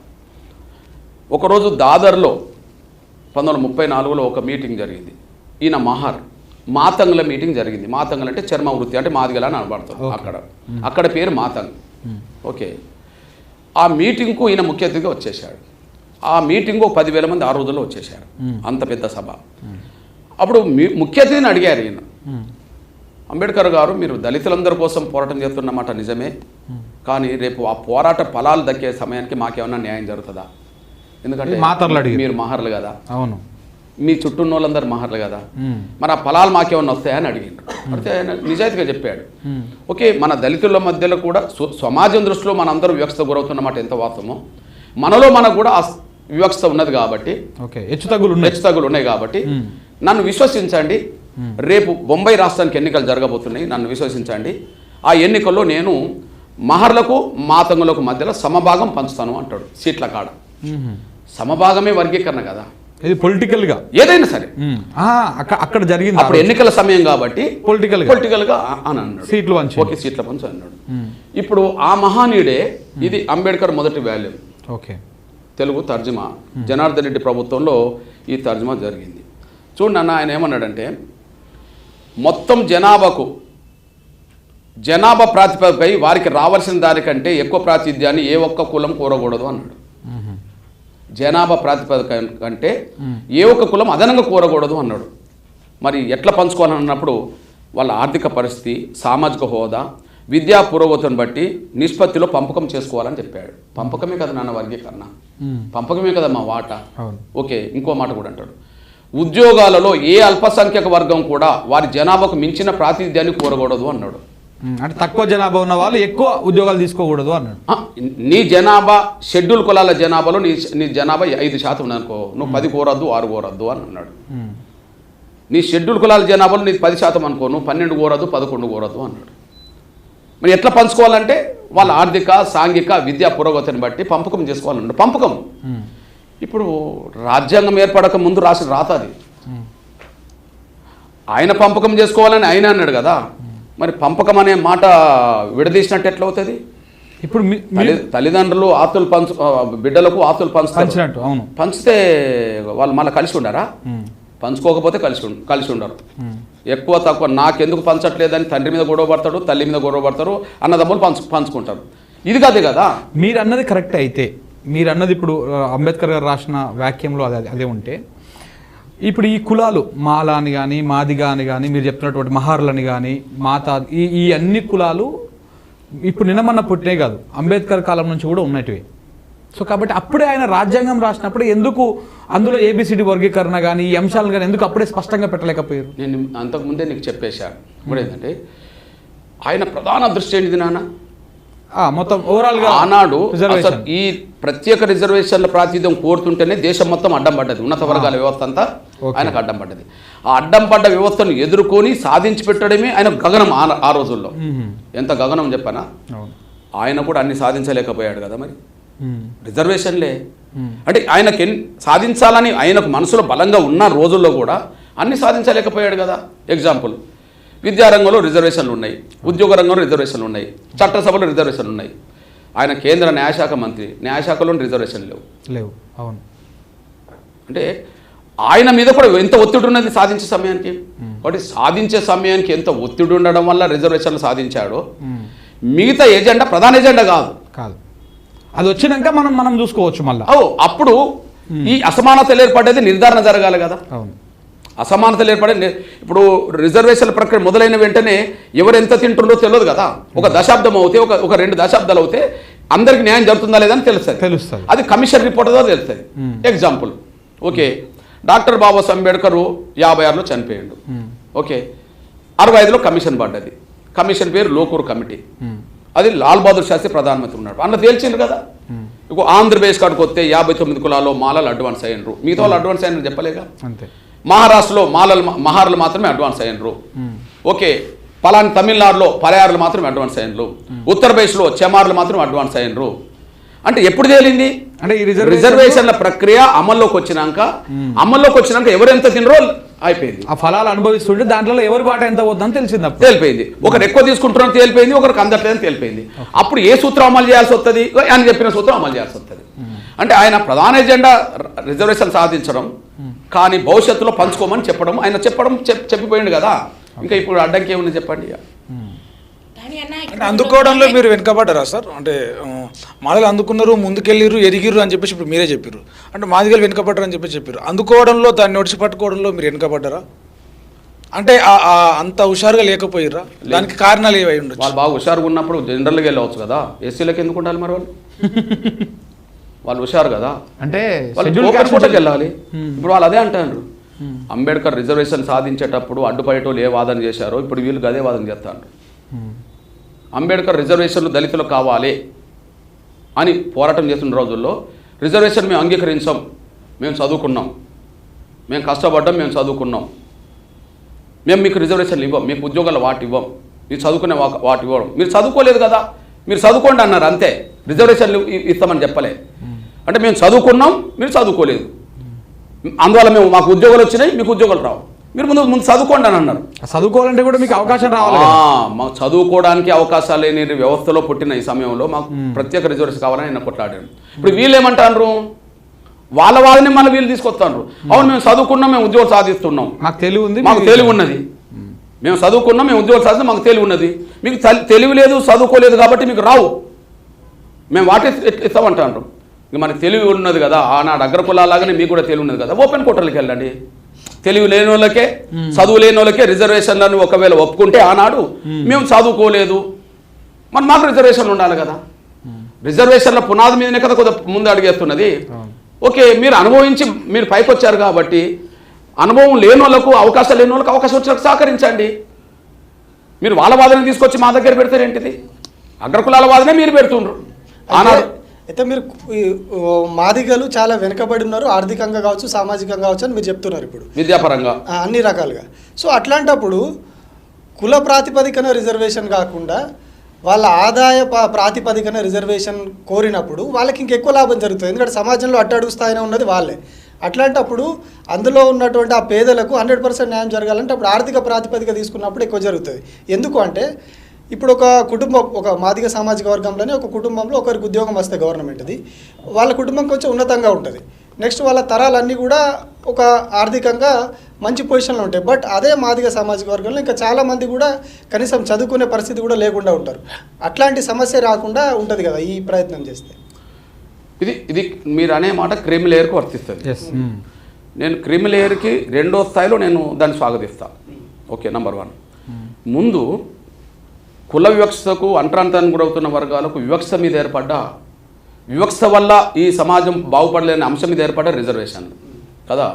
రిజర్వేషన్లు ఏ నేపథ్యంలో ఏర్పడ్డాయో అదే నేపథ్యంలో పంపిణీ జరగాలి. నంబర్ 1, వర్గీకరణ జరగాలి. రిజర్వేషన్లు ఏర్పడడానికి ఏ సూత్రం కారణం? వీళ్ళకు ఆర్థికంగా వెనుకబడ్డానికి రిజర్వేషన్లు ఏర్పడలే, సామాజికంగా, విద్యాపరంగా కదా వెనుకబాటు ఉన్నారు, వివక్ష గురైన వాళ్ళు కాబట్టి రిజర్వేషన్లు ఏర్పడ్డాయి. రిజర్వేషన్లు ఏర్పడడానికి ఆ సూత్రం కరెక్ట్ అయినప్పుడు పంపిణీ కూడా అదే సూత్రం వర్తించాలి. నంబర్ 1, ఈ పంపిణీ ద్వారా ఎవరి వాట వాళ్ళకు వచ్చినప్పుడు, మాదిగల వాట మాదిగలకు, మాలల వాట మాలలకు, ఇంకా దళితుల్లో ఇతర కులాల వాట ఇతర కులాలకు వచ్చినప్పుడు రెండో ప్రయత్నం మళ్ళీ ముందుకు రావాలి. ఓకే, అందుకనే మొన్న సుప్రీంకోర్టు వర్గీకరణకు సపోర్ట్ చేస్తూనే క్రిమిలేయర్ కూడా ఉంటే బాగుంటుందని చెప్పి ఒక అభిప్రాయం వ్యక్తం చేసింది. ఓకే, నేను వర్గీకరణ కోరుకుంటూనే క్రిమిలేయర్ కూడా ఉండాలని నేను స్వాగతించాను. మళ్ళీ అంటే ఇప్పుడు మాదిగల్లో కూడా మళ్ళీ డెవలప్ అయిన వాళ్ళు, డెవలప్ కాని వాళ్ళ కళ్ళ మధ్యలో మళ్ళీ డెవలప్ కాని వాళ్ళకు మళ్ళీ అవకాశాలు రావడానికి దారితీస్తుంది. ఎప్పుడు ముందు మా వాట మాకు రావాలి కదా, మా వాట మా రానంత వరకు మాకు ఎక్కడ గ్యారెంటీ ఉండదు. అచ్చా, అంటే మీరు చెప్పేది ఏంది? మాదిగల వాట మాదిగలకు వచ్చినాక మళ్ళీ ఆ మాదిగల లోపల క్రిమిలేయర్ చేయాలి అంటున్నారు. భవిష్యత్తులో నా పోరాటం ఉంటుంది, ఎందుకు ఉండదు? 97లో ఎస్సీ వర్గీకరణ సాధించిన తర్వాత విలేకరులు అడిగారు నన్ను, నీ నెక్స్ట్ ఏందన్నప్పుడు ఈ వర్గీకరణ జరిగింది కదా కులాల వారిగా, నెక్స్ట్ ఒకే కులంలో మళ్ళా 2-3 తరాలు అనుభవించకుండా ఆ కులంలో పేదలకు అందే విధంగా నేను ముందుకెళ్తానని చెప్పాను. కానీ దురదృష్టవశాత్తు వీళ్ళు అడ్డుకోవడం జరుగుతుంది. నేను దీని మీద ఉండాల్సి వస్తుంది అంతే. ఎందుకున్నా ఇప్పుడు కులం ఏదైనా మతం ఏదైనా ప్రతి పేద కుటుంబానికి అందాలి. కానీ రిజర్వేషన్ల ప్రాతిపదిక ఏదైతే ఉన్నదో దాని ద్వారానే ముందు పంచుకొని మళ్ళీ అందులో ఏ పేద కుటుంబాలకు అందాలో దాని వైపు మళ్ళీ తీసుకెళ్లాల్సిన బాధ్యత ఉన్నది, మన మీద ఉన్నది. ఎందుకు లేదు? ఆ బాధ్యత కూడా స్వీకరిస్తాం తర్వాత. సార్, ప్రజా పోరాటాలు ప్రజా సంఘాల పోరాటాలు ఎంత మొండి ప్రభుత్వాన్నైనా మెడలు వస్తాయి అంటారు. అది చరిత్రలో చాలాసార్లు నిరూపించబడింది కూడా. ఎంఆర్పిఎస్ మాదిగల ఉద్యమం అనేది ఒక 20 ఏళ్ళ క్రితం 15 ఏళ్ళ క్రితం కువ్వెత్తున ఎగిసిన సముద్రం అలాంటిది. అది మీ ఆధ్వర్యంలో జరిగింది. మరి ఎందుకు ఇప్పుడు అటు మీరు చెప్పబడ్డారా, ఉద్యమం చెప్పబడిందా, కావాలని మీరు ఆపుతున్నారా? ఎందుకు మీరు ఏబిసిడి కోసం అంత గట్టిగా గతంలో 20 ఏళ్ళ క్రితం చేసిన ఉద్యమాన్ని మళ్ళీ ఎందుకు చేయలేకపోతున్నారు? అంటే ఏదైనా పార్టీలతో కానీ ఏదైనా అధికారులు ఉన్న పార్టీలు వ్యక్తులతో కానీ ఏమైనా మీకు ఏమైనా ఉన్నాయా? అట్లా సెటిల్మెంట్స్ మాట్లాడుకోవడాలు ఏమైనా ఉన్నాయా? ఎందుకు మళ్ళీ ఆ స్థాయి ఉద్యమాన్ని సాధించే వరకు ఎందుకు తీసుకెళ్ళలేకపోతున్నారు అనేది నా క్వశ్చన్. ఉద్యమ నేపథ్యాన్ని సంపూర్ణంగా అర్థం చేసుకున్న తమ్ముడు అయితే ఇట్లాంటి ప్రశ్న లేవు. అంటే నేను అర్థం చేసుకున్నా, ఈ తరానికి కొంచెం మీరు చెప్పాల్సిన అవసరం. ఉద్యమం మీద, ఉద్యమ నేపథ్యం మీద, జరుగుతున్న పరిణామాల మీద ఒక అంచనా ఉంటే ప్రశ్న కూడా దానికి అనుగుణంగా వస్తుంది. అంచనా లేకపోవడం వల్ల ఇట్లాంటి ప్రశ్నలు వస్తాయి. నేను ఒక మాట చెప్పను, ఉద్యమం అంటే అన్ని సమయంలో ఒకే దిశగా నడవవు. సందర్భం బట్టి దశలు మారుతుంటాయి. ఓకే, స్వాతంత్ర పోరాటం ప్రతిరోజు ఒకే దిశలో నడవలే. తెలంగాణ పోరాటం ప్రతిరోజు ఒకే దిశలో నడవలే. అంబేద్కర్ పోరాటం ప్రతిరోజు ఒకే దిశలో నడవలే. ఎత్తు పల్లాలు, నిర్ణయాలు, సందర్భాలు ఉంటుంటాయి. అదేనా? అవును, కాలానికి అనుగుణంగా నిర్ణయాలు ఉంటుంటాయి, మాట్లాడుతుంటాయి. ఇప్పుడు ఎస్సీ వర్గీకరణ మీద ఉవ్వెత్తున ఉద్యమం చేయకపోతే చెలో పిలుపుకు లక్షల మంది ఇప్పటికెట్లా వస్తారు? భారతదేశంలో ఏదైనా ఒక సోషల్ మూమెంట్ బతికిందంటే ఎంఆర్పిఎస్ఏ బతికింది. ఓకే, ఎంఆర్పిఎస్ఏ బతికింది. ఒక కుగ్రామంలో 30 ఏళ్ల క్రితం మొదలుపెట్టిన ఉద్యమం ఇవాళ దేశంలో ఒక ప్రధాన ఉద్యమంగా మారింది. ప్రధాన సమస్యలను చర్చించడానికి వచ్చేసింది కదా. మరి వర్గీకరణ చేయకపోతే 98లో మేము ఆమరదీక్ష చేసినప్పుడు స్టేట్ మొత్తం రెడ్ అలర్ట్ అయింది. 2005లో రెడ్ అలర్ట్ వచ్చింది. 2011, 2009లో గాంధీ భవన్ తగలబడ్డది. అసెంబ్లీ మొత్తం గోడలు కూల్చబడ్డాయి. మా బిడ్డలు మిలిటెంట్ ఉద్యమాలు చేశారు. ఓకే, అవును, న్యాయం సాధించడం కోసం నిర్ణయం తీసుకుంటే ఏదైనా చేశారు. కానీ ప్రతి దశలో మా త్యాగాలతోటే మేము ఉద్యమాలు చేయాల్సిన అవసరం లేదు. సందర్భం బట్టి రాజకీయ పార్టీలు మాకు అనుకూలంగా ఉన్నాయనుకో, మేము అనుకూలంగా ఉంటాం. అప్పుడు ఉద్యమాలు ఎందుకు? ఇప్పుడు ఎగ్జాంపుల్ మేము చెప్తున్నాం. ఇప్పుడు కేసీఆర్ గారికి మేము నిమ్మరసం ఇచ్చిన వాళ్ళమే. ఆయన అఖిలపక్షం తీసుకెళ్ళకపోతే రోడ్ ఎక్కాల్సి వచ్చింది. మరి నిమ్మరసం ఇచ్చినప్పుడు ఒకటే ఉంటుంది, ఉద్యమం చేసినప్పుడు ఒకటే దశ ఉంటుందా? దశలు అయితే మారుతాయి కదా తమ్ముడు.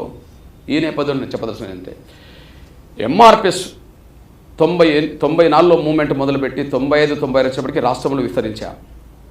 96 నుంచి ఆ చరిత్ర మళ్ళీ చెప్దాం. ఒక చిన్న క్వశ్చన్ అయిపోయినాక ఆ చరిత్ర అయిపోయింది, మనం అది కూడా మాట్లాడుకుందాం. ఇదే వర్గీకరణకి సుప్రీంకోర్టు అనుకూలంగా తీర్పు ఇచ్చిన తర్వాత, దీని మీద ముఖ్యమంత్రి గారు రేవంత్ రెడ్డి గారు ప్రకటన చేసిన తర్వాత మండలిలో చర్చ జరిగింది. ఆ చర్చ సందర్భంగా గోరి వెంకన్న గారు, మేబీ ఆయన కరెక్షన్ చేయండి నా తప్పు ఉంటే, మాల సామాజిక సంబంధించినటువంటి వారు కావచ్చు, వారు మాట్లాడుతూ చాలా ఉద్వేగభరితమైనటువంటి ప్రసంగం చేస్తూ ఒక 10-15 నిమిషాల పాటు మా రిజర్వేషన్ల మీద మీ అగ్రవర్ణాల పెత్తనం ఏంది, మా లోపల మాకు మా అన్నదమ్ములకు కొట్లాటలు పెట్టి మీరెందుకు చలి కాచుకుంటున్నారు, మీకంత ప్రేమ ఉంటే క్రిమిలేయరు అని ఈ అంశాలన్నింటిని కూడా ప్రస్తావించారు. ఆ రోజు వారు ఏదైతే మండలిలో మాట్లాడినారో, మొన్నటి మాలల సభ చూసినా కానీ, తర్వాత జరిగినటువంటి మీ ప్రెస్ మీట్ చూసినా కానీ, మీరు కొట్లాడుకుంటున్నట్టుగా అనిపిస్తూ ఉంది. కానీ ఈ సమస్య ఒక కొలిక్కి వచ్చేటువంటి విధంగా ఎక్కడ కనిపిస్తలేదు కదా. ఒక విషయం తమ్ముడు, ఇప్పుడు న్యాయం సాధించుకోవాలన్న వాళ్ళేమో సమాజం మద్దతు కూడగట్టుకొని ముందుకెళ్లాల్సి వస్తుంది. అడ్డుకునే వాళ్ళు వాళ్ళ అక్కసును ప్రదర్శించాల్సి వస్తుంది. శాసన మండలిలో మీరన్న ఆ సోదరుడు అక్కసే చాటాడు. మొన్న జరిగిన హైదరాబాద్ సభలో, అది పరేడ్ గ్రౌండ్లో వాళ్ళు పెట్టిన సభలో కూడా అక్కసే చాటారు కదా, అక్కసు చాటారు. ఇప్పుడు అంబేద్కరు, అగ్రకులాలు అంబేద్కరు మధ్యలో జరిగిన ఘర్షణలో కదా రిజర్వేషన్లు ఎవరు ఒప్పుకున్నారు? ఎవరు ఒప్పుకున్నారు? అగ్రకులాలే ఒప్పుకున్నారు. అగ్రికల్చర్ ఫైనల్ కావాలి చేయాల్సింది. ఇప్పుడు రిజర్వేషన్లు వద్దనేటోళ్ళే మళ్ళీ రిజర్వేషన్లు ఒప్పుకోవడం వల్ల అమలు జరుగుతుంది. ఇప్పుడు మీ దాంట్లో కూడా అగ్రకులాలే అడ్డుకుంటున్నాయి అంటారు మీరు. మరి ఇప్పుడు మాలో ఎదిగిన వాళ్ళే కదా అడ్డుకునేది, కానీ వాళ్ళే గొప్ప వీళ్ళకంటే. ఎందుకు చెప్పనా, డాక్టర్ బాబాసాహెబ్ అంబేద్కర్ సరిగ్గా రిజర్వేషన్ల మీద 4 సంవత్సరాలు గట్టిగా ఫైట్ చేశాడు. 4 ఏళ్ళకే వాళ్ళు ఒప్పుకున్నారు. మీరు 30 ఏళ్ళకి వెళ్ళి ఫైట్ 30 ఏళ్ళు 4 ఏళ్ళ గురించి నేను చెప్తాను. సైమన్ కమిషన్ వచ్చింది కదా, భారత ప్రజలు ఎవరు సైమన్ కమిషన్ లేకపోవడం వల్ల కాంగ్రెస్ వాళ్ళని బహిష్కరించింది. గో బ్యాక్ సైమన్ నినాదం. దేశవ్యాప్తంగా సైమన్ గో బ్యాక్ ఉన్న సమయంలో అంబేద్కర్ ఒక్కడు సైమన్ స్వాగతించాడు. అంటే దేశానికి వ్యతిరేకంగా కూడా ఆయన నిర్ణయం తీసుకున్నాడు. అప్పటి నుంచి అంబేద్కర్ మీద కూడా ఈయన బ్రిటిష్ ఏజెంటు, ఆ ఏజెంట్ అని ప్రచారం జరిగింది. నా హక్కులు సాధించడం కోసం నేను ఎవరితోటైనా చేతులు కలుతానని చెప్పి ఆయన మాట్లాడడం జరిగింది, ఘర్షణ జరిగింది. అంతిమంగా ఆయన వాదనను ఆమోదించి బ్రిటిష్ ప్రభుత్వం కమ్యూనల్ అవార్డు ఇచ్చింది, ప్రత్యేక రిజర్వేషన్.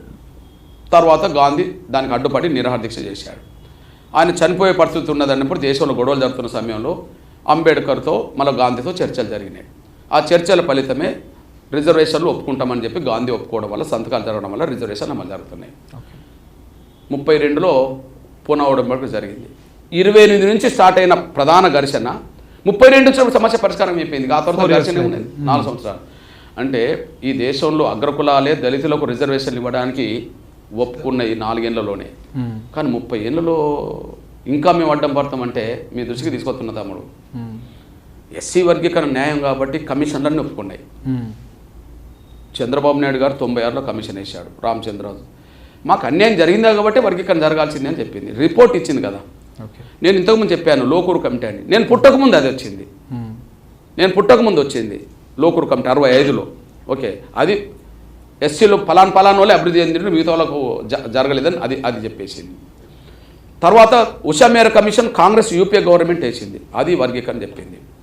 మహారాష్ట్రలో లాహోజీ సాల్వే కమిటీ పడ్డది, పూలే గురువు ఆయన. లాహోజీ సాల్వే అంటే పూలేకు గురువు, మహాత్మా పూలేకు గురువు. ఆయన పేరుతో కమిటీ పడ్డది, ఎస్సీ వర్గీకరణ కావాలని కోరుకుంటుంది. కర్ణాటకలో జస్టిస్ సదాశివన్ కమిషన్ పడ్డది, వర్గీకరణ జరగాలని రాష్ట్రం చెప్పింది.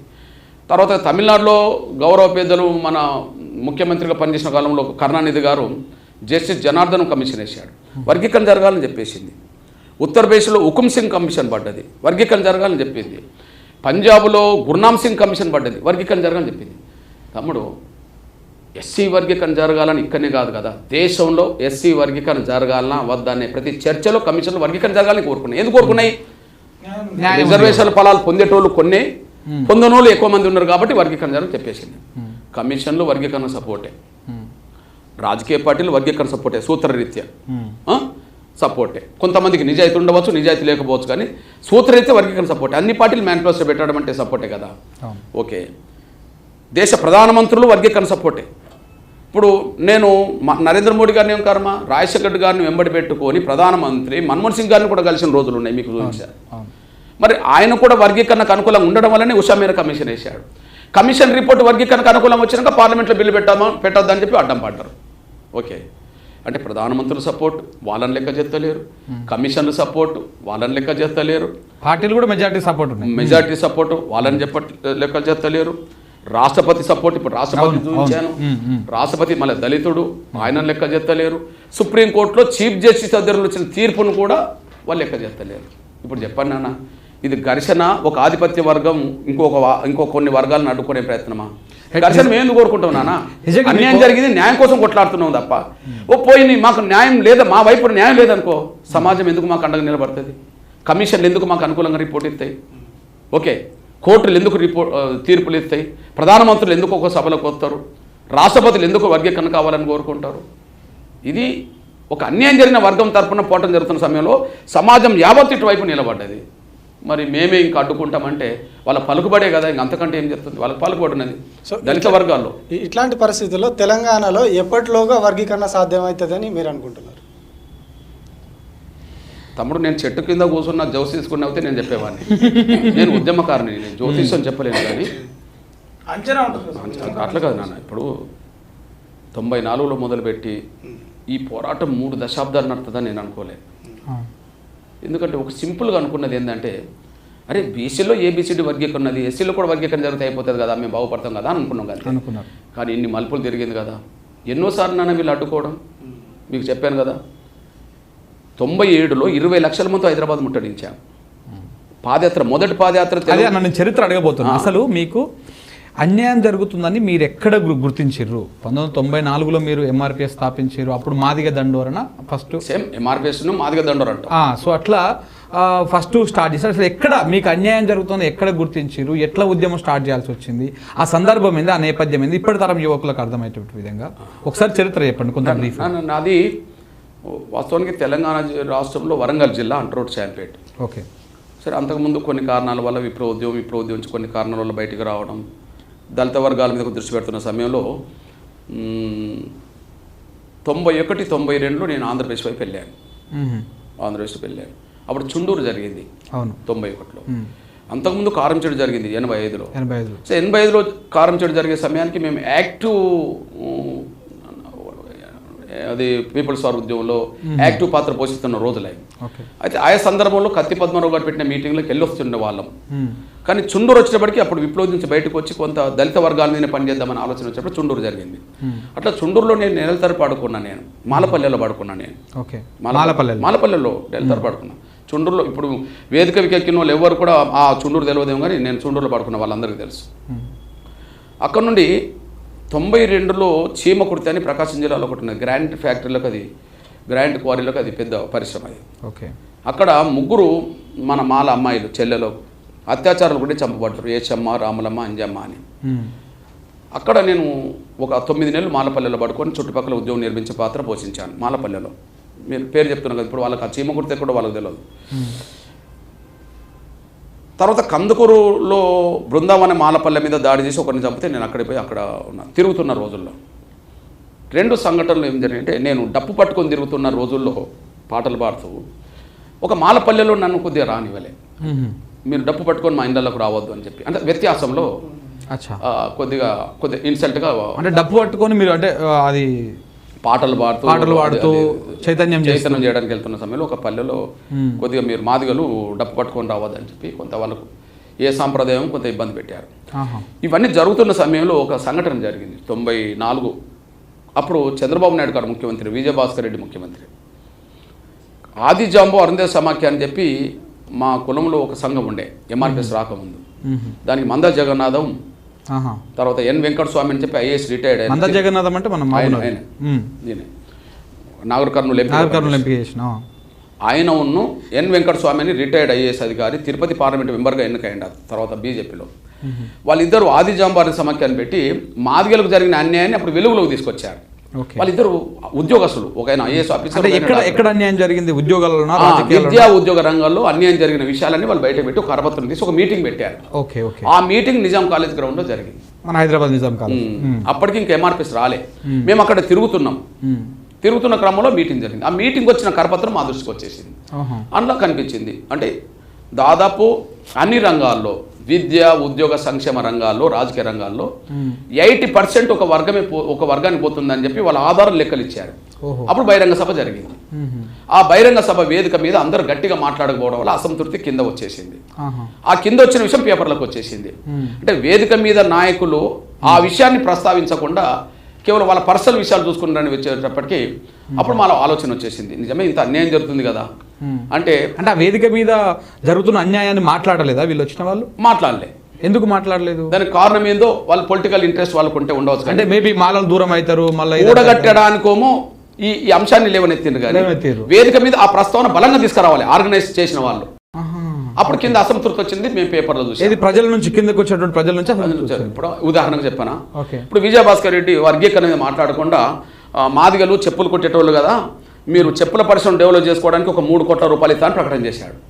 వచ్చిందో చదువుకున్న పిల్లలు, ఆ రోజుల్లో చదువుకున్న పిల్లలు మాకు ఉద్యోగాలు విజయభాస్కర్ రెడ్డి గారు నేను చెప్పుల పరిశ్రమకు లీడర్ కాపుకు ఒక 3 కోట్లు ఇస్తాను అనేటప్పటికీ, అంటే మళ్ళీ మేము చెప్పులు కుట్టాల్సిందేనా అని చెప్పి ఒక అసంతృప్తి బయలుదేరినట్టుగా మేము పేపర్లో చూసాం. అప్పుడు మాకు అర్థమైపోయింది, అరే అన్యాయం జరిగింది, కళ్ళ ముందట ఉన్నది, అడిగే నాయకత్వం బలంగా లేకపోవడం వల్ల ఇది పెండింగ్లో పడే అవకాశం ఉన్నదని చెప్పి మేము ఆలోచన చేశాం. అప్పుడు నేను చూశాను, నేను ప్రకాశం జిల్లాలో ఏమున్నదని చెప్పి. అప్పుడు నేను చూస్తే ఏ కలెక్టర్ ఆఫీస్కి వెళ్ళినా, ఏ ఎస్సీ కార్పొరేషన్ వెళ్ళినా, ఏ డిపార్ట్మెంట్కి వెళ్ళినా, ఏ బ్యాంక్కి వెళ్ళినా మొత్తం మాల సోదరులకు కనిపించాలి. అంటే ఇప్పుడు హైదరాబాద్లో మీకు అయిన ఎక్స్పీరియన్స్ పోయి మీరు అనుభవపరంగా నేను ప్రకాశం జిల్లాలో ఉన్నా కదా, ఉన్నావు కాబట్టి నేను అక్కడనే ఉన్నా, ప్రకాశం జిల్లాలోనే ఉన్న వాటి ఈ కరపత్రంలో ఉన్న సారాంశం వాస్తవం అని చెప్పి నేను జిల్లాలో చెక్ చేసుకున్నారు. చెక్ చేసుకుంటే అన్ని రంగాలు కరెక్ట్ అనే విషయం తేలిపోయింది. అట్లాంటప్పుడు మాలో ఆలోచన వచ్చేసింది. అంటే జరుగుతున్న అన్యాయం కరెక్టే, కానీ అడిగేదానికి బలమైన నాయకత్వం ఉద్యమ పరంగా లేకపోతే మన గురించి ఎవరు పట్టించుకోరని చెప్పి ఆ ఆలోచనతో ఎంఆర్పిఎస్ ఏర్పాటు చేశాం 94లో. ఆ ఎంఆర్పిఎస్ ఒక కుగ్రామంలో ఏర్పడి ఇవాళ ఈ దశకు వచ్చేసి ఎంతమంది వ్యవస్థాపక సభ్యులు ఎంతమంది ఉన్నారు మీరు స్టార్ట్ చేసినప్పుడు? మొత్తం 20 మంది అంటాం, కానీ ఆ రోజు కూర్చున్నది మాత్రం 10-15 మంది కూర్చున్నాం. అంటే అందరూ నిరాక్షరాలు, 10th ఇంటర్, ఇప్పుడు నేనే 10th బ్యాచ్ ఉన్నమాట చెప్తాను. అయినప్పటికీ జరిగిన అన్యాయం మన కళ్ళ ముందు కనిపిస్తున్నప్పుడు దాని గురించి పోరాటం చేస్తే ఎప్పటికైనా న్యాయం జరుగుతుంది కదా అని చెప్పి నమ్మకంతో ఉద్యమాన్ని అట్లా మొదలుపెట్టి ఇట్లా తీసుకొచ్చి అక్కడ ప్రకాశం జిల్లాలో స్టార్ట్ అయిన ఉద్యమం ఇలా జాతీయ స్థాయిలో ఒక ఊపు ఊపుతున్నాను. నేనండి ఇప్పుడు అదే 94లో మొదలుపెట్టి 97కి వచ్చాను. తెలుగు నేల మీద మొదటి పాదయాత్ర మనదే. నారవారిపల్లి నుంచి హైదరాబాద్కు 20 లక్షల మంది ముట్టడించిన రోజు జూన్ 6 వర్గీకరణ జరిగింది 97లో. ఎస్సీ ఎస్టీ కమిషన్ సంప్రదించకుండా వర్గీకరణ చేసిందని చెప్పి హైకోర్టుకి వెళ్ళి రద్దు చేయించారు. ఓకే, ఒకసారి రద్దు అయింది. తిరిగి నిలబెట్టడం కోసం జరిగిన ఉద్యమంలో మళ్ళీ రాష్ట్రపతిని చూపించాను కదా. అవును, రాష్ట్రపతి ఎస్ అన్నాడు, దాన్ని మళ్ళీ కొట్టేయించారు. దాన్ని కొట్టేయించిన దాన్ని మళ్ళీ 20 ఏళ్ళు బతికించుకొని మళ్ళీ వర్గీకరణ మళ్ళీ సుప్రీంకోర్టు ద్వారా సాధిస్తే మళ్ళీ మేము దాన్ని ఒప్పుకోమంటాను. అంటే న్యాయ వ్యవస్థ అంతా ఉపయోగించుకున్నట్టే కదా. హైకోర్టును ఉపయోగించుకుంటారా లేదా, సుప్రీంకోర్టును ఉపయోగించుకుంటారా లేదా? అంటే వాళ్ళకి అనుకూలంగా తీర్పులు వచ్చినప్పుడేమో అది రాజ్యాంగబద్ధమైన తీర్పులు అవుతున్నాయి. ఇప్పుడు వాళ్ళకి ఫైనల్గా వ్యతిరేకం వచ్చేటప్పటికి దాన్ని ఒప్పుకోమంటారు. అంటే మీరు ఎంఆర్పిఎస్ స్టార్ట్ చేసినప్పుడు ఓన్లీ ఉద్యోగాలు, విద్య వీటిలలోనే అవకాశం స్టార్ట్ చేసి ఇప్పుడు రాజకీయ రిజర్వేషన్ నాకు కొట్లాడే వరకు వాళ్ళకు కొంత అదవుతుంది. అవునా? ఇప్పుడు మేము ఉదాహరణకు ఒక పేపర్ స్టేట్మెంట్ చూపెడతా. ఎస్సీ వర్గీకరణ జూన్ 6 ఏబిసిడి వర్గీకరణ జరిగింది. హైదరాబాద్ నగరాన్ని మళ్ళీ అదే రోజు మళ్ళీ ముట్టడించినాం. ఎస్సీ వర్గీకరణ విద్యా ఉద్యోగ రంగాలే కదా, సంక్షేమ రాజకీయ రంగాలు కూడా వర్తింపజేయాలని చెప్పి ముట్టడించాము. అంటే మేము విద్యా ఉద్యోగ రంగాలతోటి ఫైనల్గా మేము తృప్తి పడలేగా, ఒకటి సాధించాం, 2 దశకు వెళ్ళాలి కదా అన్నాడు. ఇప్పుడు ఉదాహరణకు కారణాలు ఏమైనా మొన్న మేనిఫెస్టోలో వచ్చేసింది. ఏమొచ్చేసింది? సంక్షేమ పథకాల్లో వాటా, ఎవరి వాటా వాళ్ళకని చెప్పి, మాదిగలకు మాదిగ కార్పొరేషన్, మాలలకు మాల కార్పొరేషన్, ఇతర కులాలకు ఇతర కార్పొరేషన్ చెప్పి వచ్చింది జరిగింది. ఎక్కడి నుండి వచ్చిన పునాది అది? సంక్షేమ రంగంలో ఎవరు వాటా వాళ్ళకి రావాలనే పునాది అక్కడ పడ్డది. ఇప్పుడు ఆంధ్రప్రదేశ్ మీరు చూడండి, ఆంధ్రప్రదేశ్లో మాదిగ కార్పొరేషన్ ఉన్నది. అంటే సంక్షేమ నిధులు మాదిగల కార్పొరేషన్కి వెళ్ళిపోతాయి. మాల కార్పొరేషన్ ఉన్నది. అక్కడ రెల్లి ఇతర కులాలు కూడా కార్పొరేషన్లు వచ్చేసినాయి. అంటే సంక్షేమ రంగంలో వాటా పంచుకున్నట్టే కదా. అది ఆటోమేటిక్గా మిగిలిన రంగం ఏముంటుందిగా? విద్యా ఉద్యోగ సంక్షేమ రాజకీయ రంగం. అంటే విద్యారంగంలో వర్గీకరణ ఉపయోగపడ్డప్పుడు, ఉద్యోగ రంగంలో అది వర్తింపజేసినప్పుడు, సంక్షేమ రంగాన్ని కూడా వర్తింపజేసినప్పుడు ఆటోమేటిక్గా రాజకీయ రంగాన్ని కూడా విస్తరిస్తుంది కదా. అంటే ఎన్ని రంగాల్లో రిజర్వేషన్ వ్యవస్థ ఉంటుందో, ఎన్ని రంగాల్లో సంక్షేమం వీళ్ళ పేరుతో ఉంటుందో అన్ని రంగాల్లో ఎవరు వాటా వాళ్ళకి రావాలనేది కదా.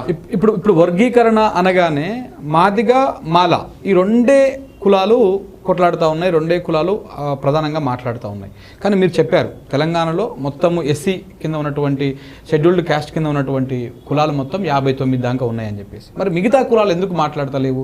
ఈ మిగతా కులాల్లో మెజారిటీ సపోర్టు మాదిగలకుందా, మాలలకుందా? ఇప్పుడు మీరు చూడండి, మొన్న మీరు మీటింగ్ పెట్టారు, మాలల్లో చాలా సందర్భాలు మీటింగ్ పెట్టారు. మాలలు తప్ప వేదిక మీద ఇంకో కులం ఉండదు, నంబర్ 1. ఓకే, అంటే 59 కులాల్లో మేజర్ క్యాస్టులు మాల మాదిగలు అనబడ్డా, మిగతా ఏ కులానికి 5,000, 10,000, 1,00,000 ఎంతో జనాభా కులాలు అయితే ఉన్నాయి కదా కదా. మరి ఆ కులాలందరూ ఎవరి వేదిక మీద కనిపిస్తారు? ఎంఆర్పిఎస్ వేదిక మీద కనిపిస్తారు. ఆ కులాలందరూ ఎంఆర్పిఎస్ వేదిక కనిపిస్తారు. ఇప్పుడు అక్కడ ఒకే కాంగ్రెస్ పార్టీలో ఉండబడే కొంతమంది మాల లీడర్లే చేశారు కదా. కానీ ఎంఆర్పిఎస్ పిలుపునిస్తే అన్ని కులాలకు సంబంధించిన అన్ని రాజకీయ పార్టీలు వచ్చి వర్గీకరణకు వేదిక మీదకి వస్తాయి కదా. అంటే వర్గీకరణ కోరుకునేది మాదిగల నాయకత్వంలో అన్ని కులాలు, వర్గీకరణ వ్యతిరేకించేది ఒకరే, మాదిగల నాయకత్వంలో అన్ని కులాలు వర్గీకరణ కోరుకుంటాయి. అయితే వాళ్ళ వాయిస్ ఇంత ఉండకపోవచ్చు, వాళ్ళని మీడియా గుర్తించకపోవచ్చు, వాళ్ళ శక్తి మేరకు, వాళ్ళ ఆలోచన మేరకు వాళ్ళు వర్గీకరణ మాకు కావాలి అని మాటే అంటుంటారు. ఇప్పుడు రఫ్గా చెప్పండి అన్న, ఇప్పుడు ఇందులో మాల మాదిగ అనేటువంటి బాగా వ్యత్యాసం భయంకరంగా వచ్చింది, నార్మల్గా రాలేదు. మీరు చెప్తుంది చూస్తున్నా, మన సభ చూసినా. ఇప్పుడు మీ మాదిగల వెనకాల ఎన్ని కులాలు ఇప్పుడు సపోర్ట్ చేస్తున్నాయి వర్గీకరణకు, మాలలకు ఎన్ని కులాలు వర్గీకరణకు సపోర్ట్ వ్యతిరేకిస్తున్నాయి? ఇప్పుడు నిన్నటి వరకు ఇక్కడ ఏబిసిడి గ్రూపులో ఉమ్మడి ఆంధ్రప్రదేశ్లో ఏబిసిడి జరిగింది కదా, అందులో తెలంగాణకు 2 వర్తింపజేయవు. ఓకే, ఒకటి ఏ గ్రూప్ ఉమ్మడి ఆంధ్రప్రదేశ్లో జరిగింది, వాళ్ళు ఇక్కడ లేరు, ఉత్తరాంధ్రలో ఉంటారు వాళ్ళు. ఓకే, రెల్లి, పైడి, పాకి వర్గాలు ఉత్తరాంధ్ర ఉంటారు, అక్కడ వాళ్ళు వర్గీకరణ కోరుకుంటారు. Okay, number 1. ఏబిసిడిలో ఆది ఆంధ్రులు, ఆది ద్రావిడులు అనే వాళ్ళు వస్తారు. ఈ ఆది ద్రావిడులు, ఆది ఆంధ్రులు అనే వాడుతున్న వాళ్ళు ఒకనాడు మాల మాదిగలమని చెప్పుకోలేని ఆది ద్రావిడులు, ఆది ఆంధ్రులు అని అర్థం.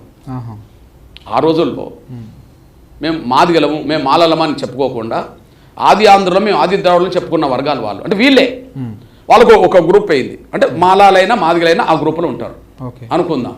పోనీ ఆ గ్రూపులు ఇటోళ్ళు ఇటు వస్తారు, అటోళ్ళు వస్తారు అనుకుంటాం. అక్కడ రెల్లి, పైడి, పాకి ఏ గ్రూప్లో పోతుంది. ఓకే, ఇక్కడ వాళ్ళు లేరు. ఇక్కడ బీసీ అనుకో, ఇక ఏడి వదిలిపెడితే బీసీ అనుకో, బిలో మాదిగలతో పాటు కొన్ని కులాలు వచ్చినాయి, మాలలతో పాటు కొన్ని కులాలు వచ్చినాయి అనుకుందాం. బీసీలో బి మాదిగ గ్రూప్ అనుకో, సి మాల గ్రూప్. ఓకే, ఇప్పుడు నేనేమంటున్నంటే నేను మాదిగల వాటే మాదిగలకు అడుగుతా. మళ్ళీ ఆ గ్రూపులో వాళ్ళకు రావాల్సిన వాట కూడా నేను కోరా, వాళ్ళకి ఎంత వస్తే అంత రాని.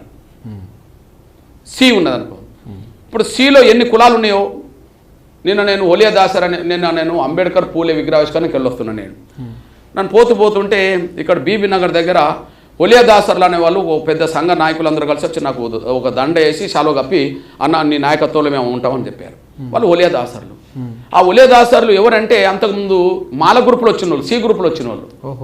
నాకు నిన్న దండ వేసి, అన్న మేము మీ నాయకత్వంలో పనిచేస్తాం అంటాను. ఓకే, నిన్నగాక మొన్న నాకు పెద్దపల్లి మాజీ పార్లమెంట్ సభ్యుడు వెంకటేష్, నేతకాని వెంకటేష్ అధ్వర్యంలో వాళ్ళ కుల సంఘం పెద్దలు 60 మంది కలిశారు. అవును, కలిసి అన్న మేము మాలలతో మేము కలిసి ఉండం. అది కూడా మాలలో ఉపకులమే కదా. నేను అదే అంటున్నాను. నేను అంటే మాల గ్రూపులో ఉన్న కులాలు కూడా వర్గీకరణ కోరుకుంటున్నాయని చెప్పడానికి చెప్తున్నాను నేను.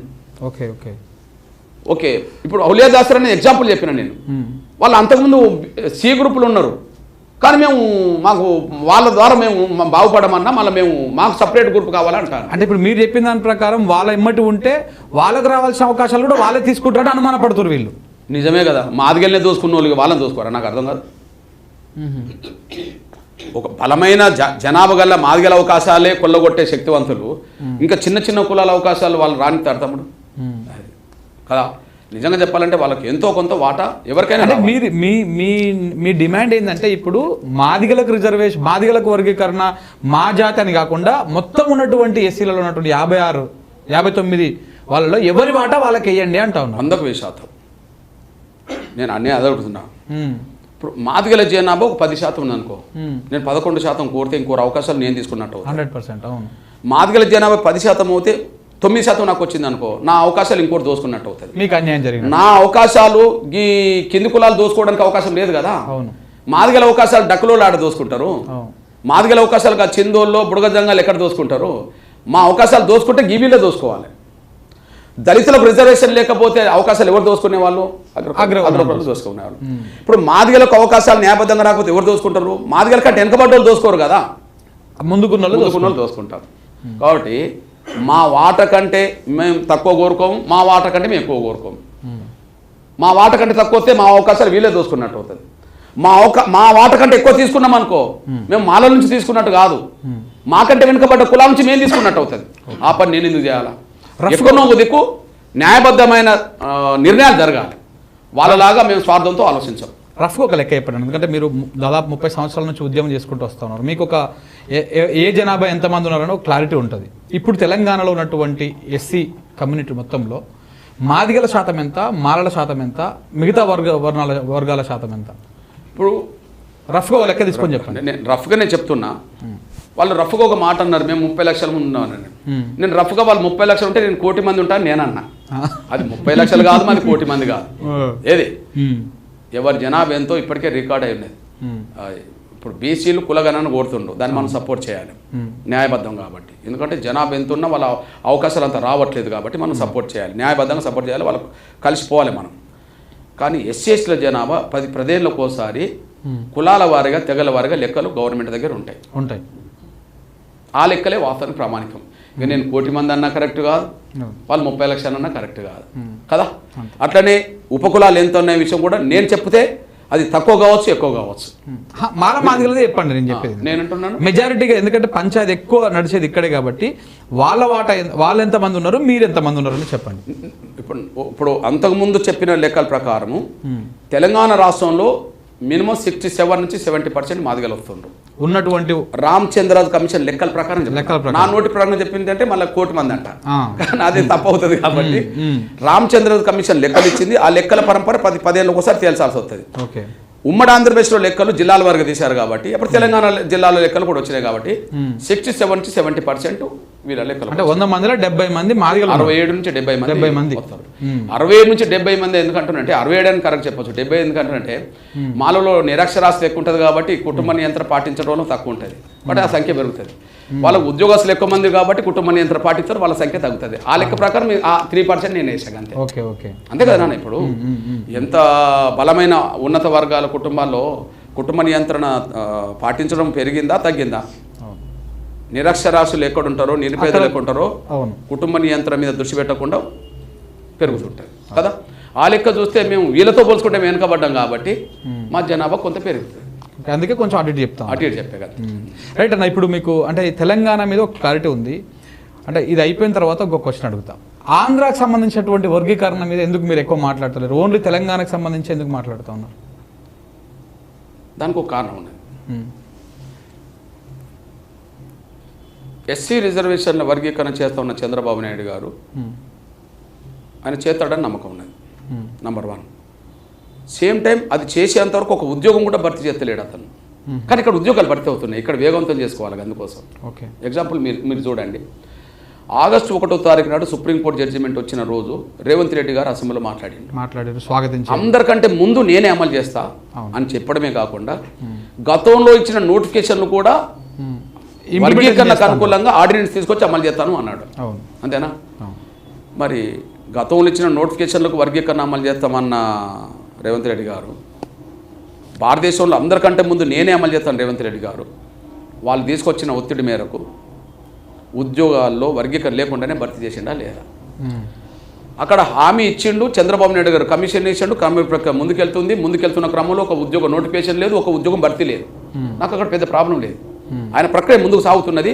మాకు వర్గీకరణ లేకుండా ఉద్యోగాలు పెద్ద ఎత్తున భర్తీ అవుతుంటే, నోటిఫికేషన్ల మీద నోటిఫికేషన్లు వస్తుంటే మాకు కొద్దిగా ఇబ్బంది పడతాం. కానీ ఇక్కడ అందరికంటే ముందు అమలు చేస్తామన్నది ఎవరు? ఈయన. పోనీ వర్గీకరణ లేకుండా ఉద్యోగాలు వేలాది ఉద్యోగాలు భర్తీ చేస్తున్నది ఎవరు? నేను ఎక్కువ గట్టిగా మాట్లాడాలి? నా సొంత రాష్ట్రం ఏది? ఇది.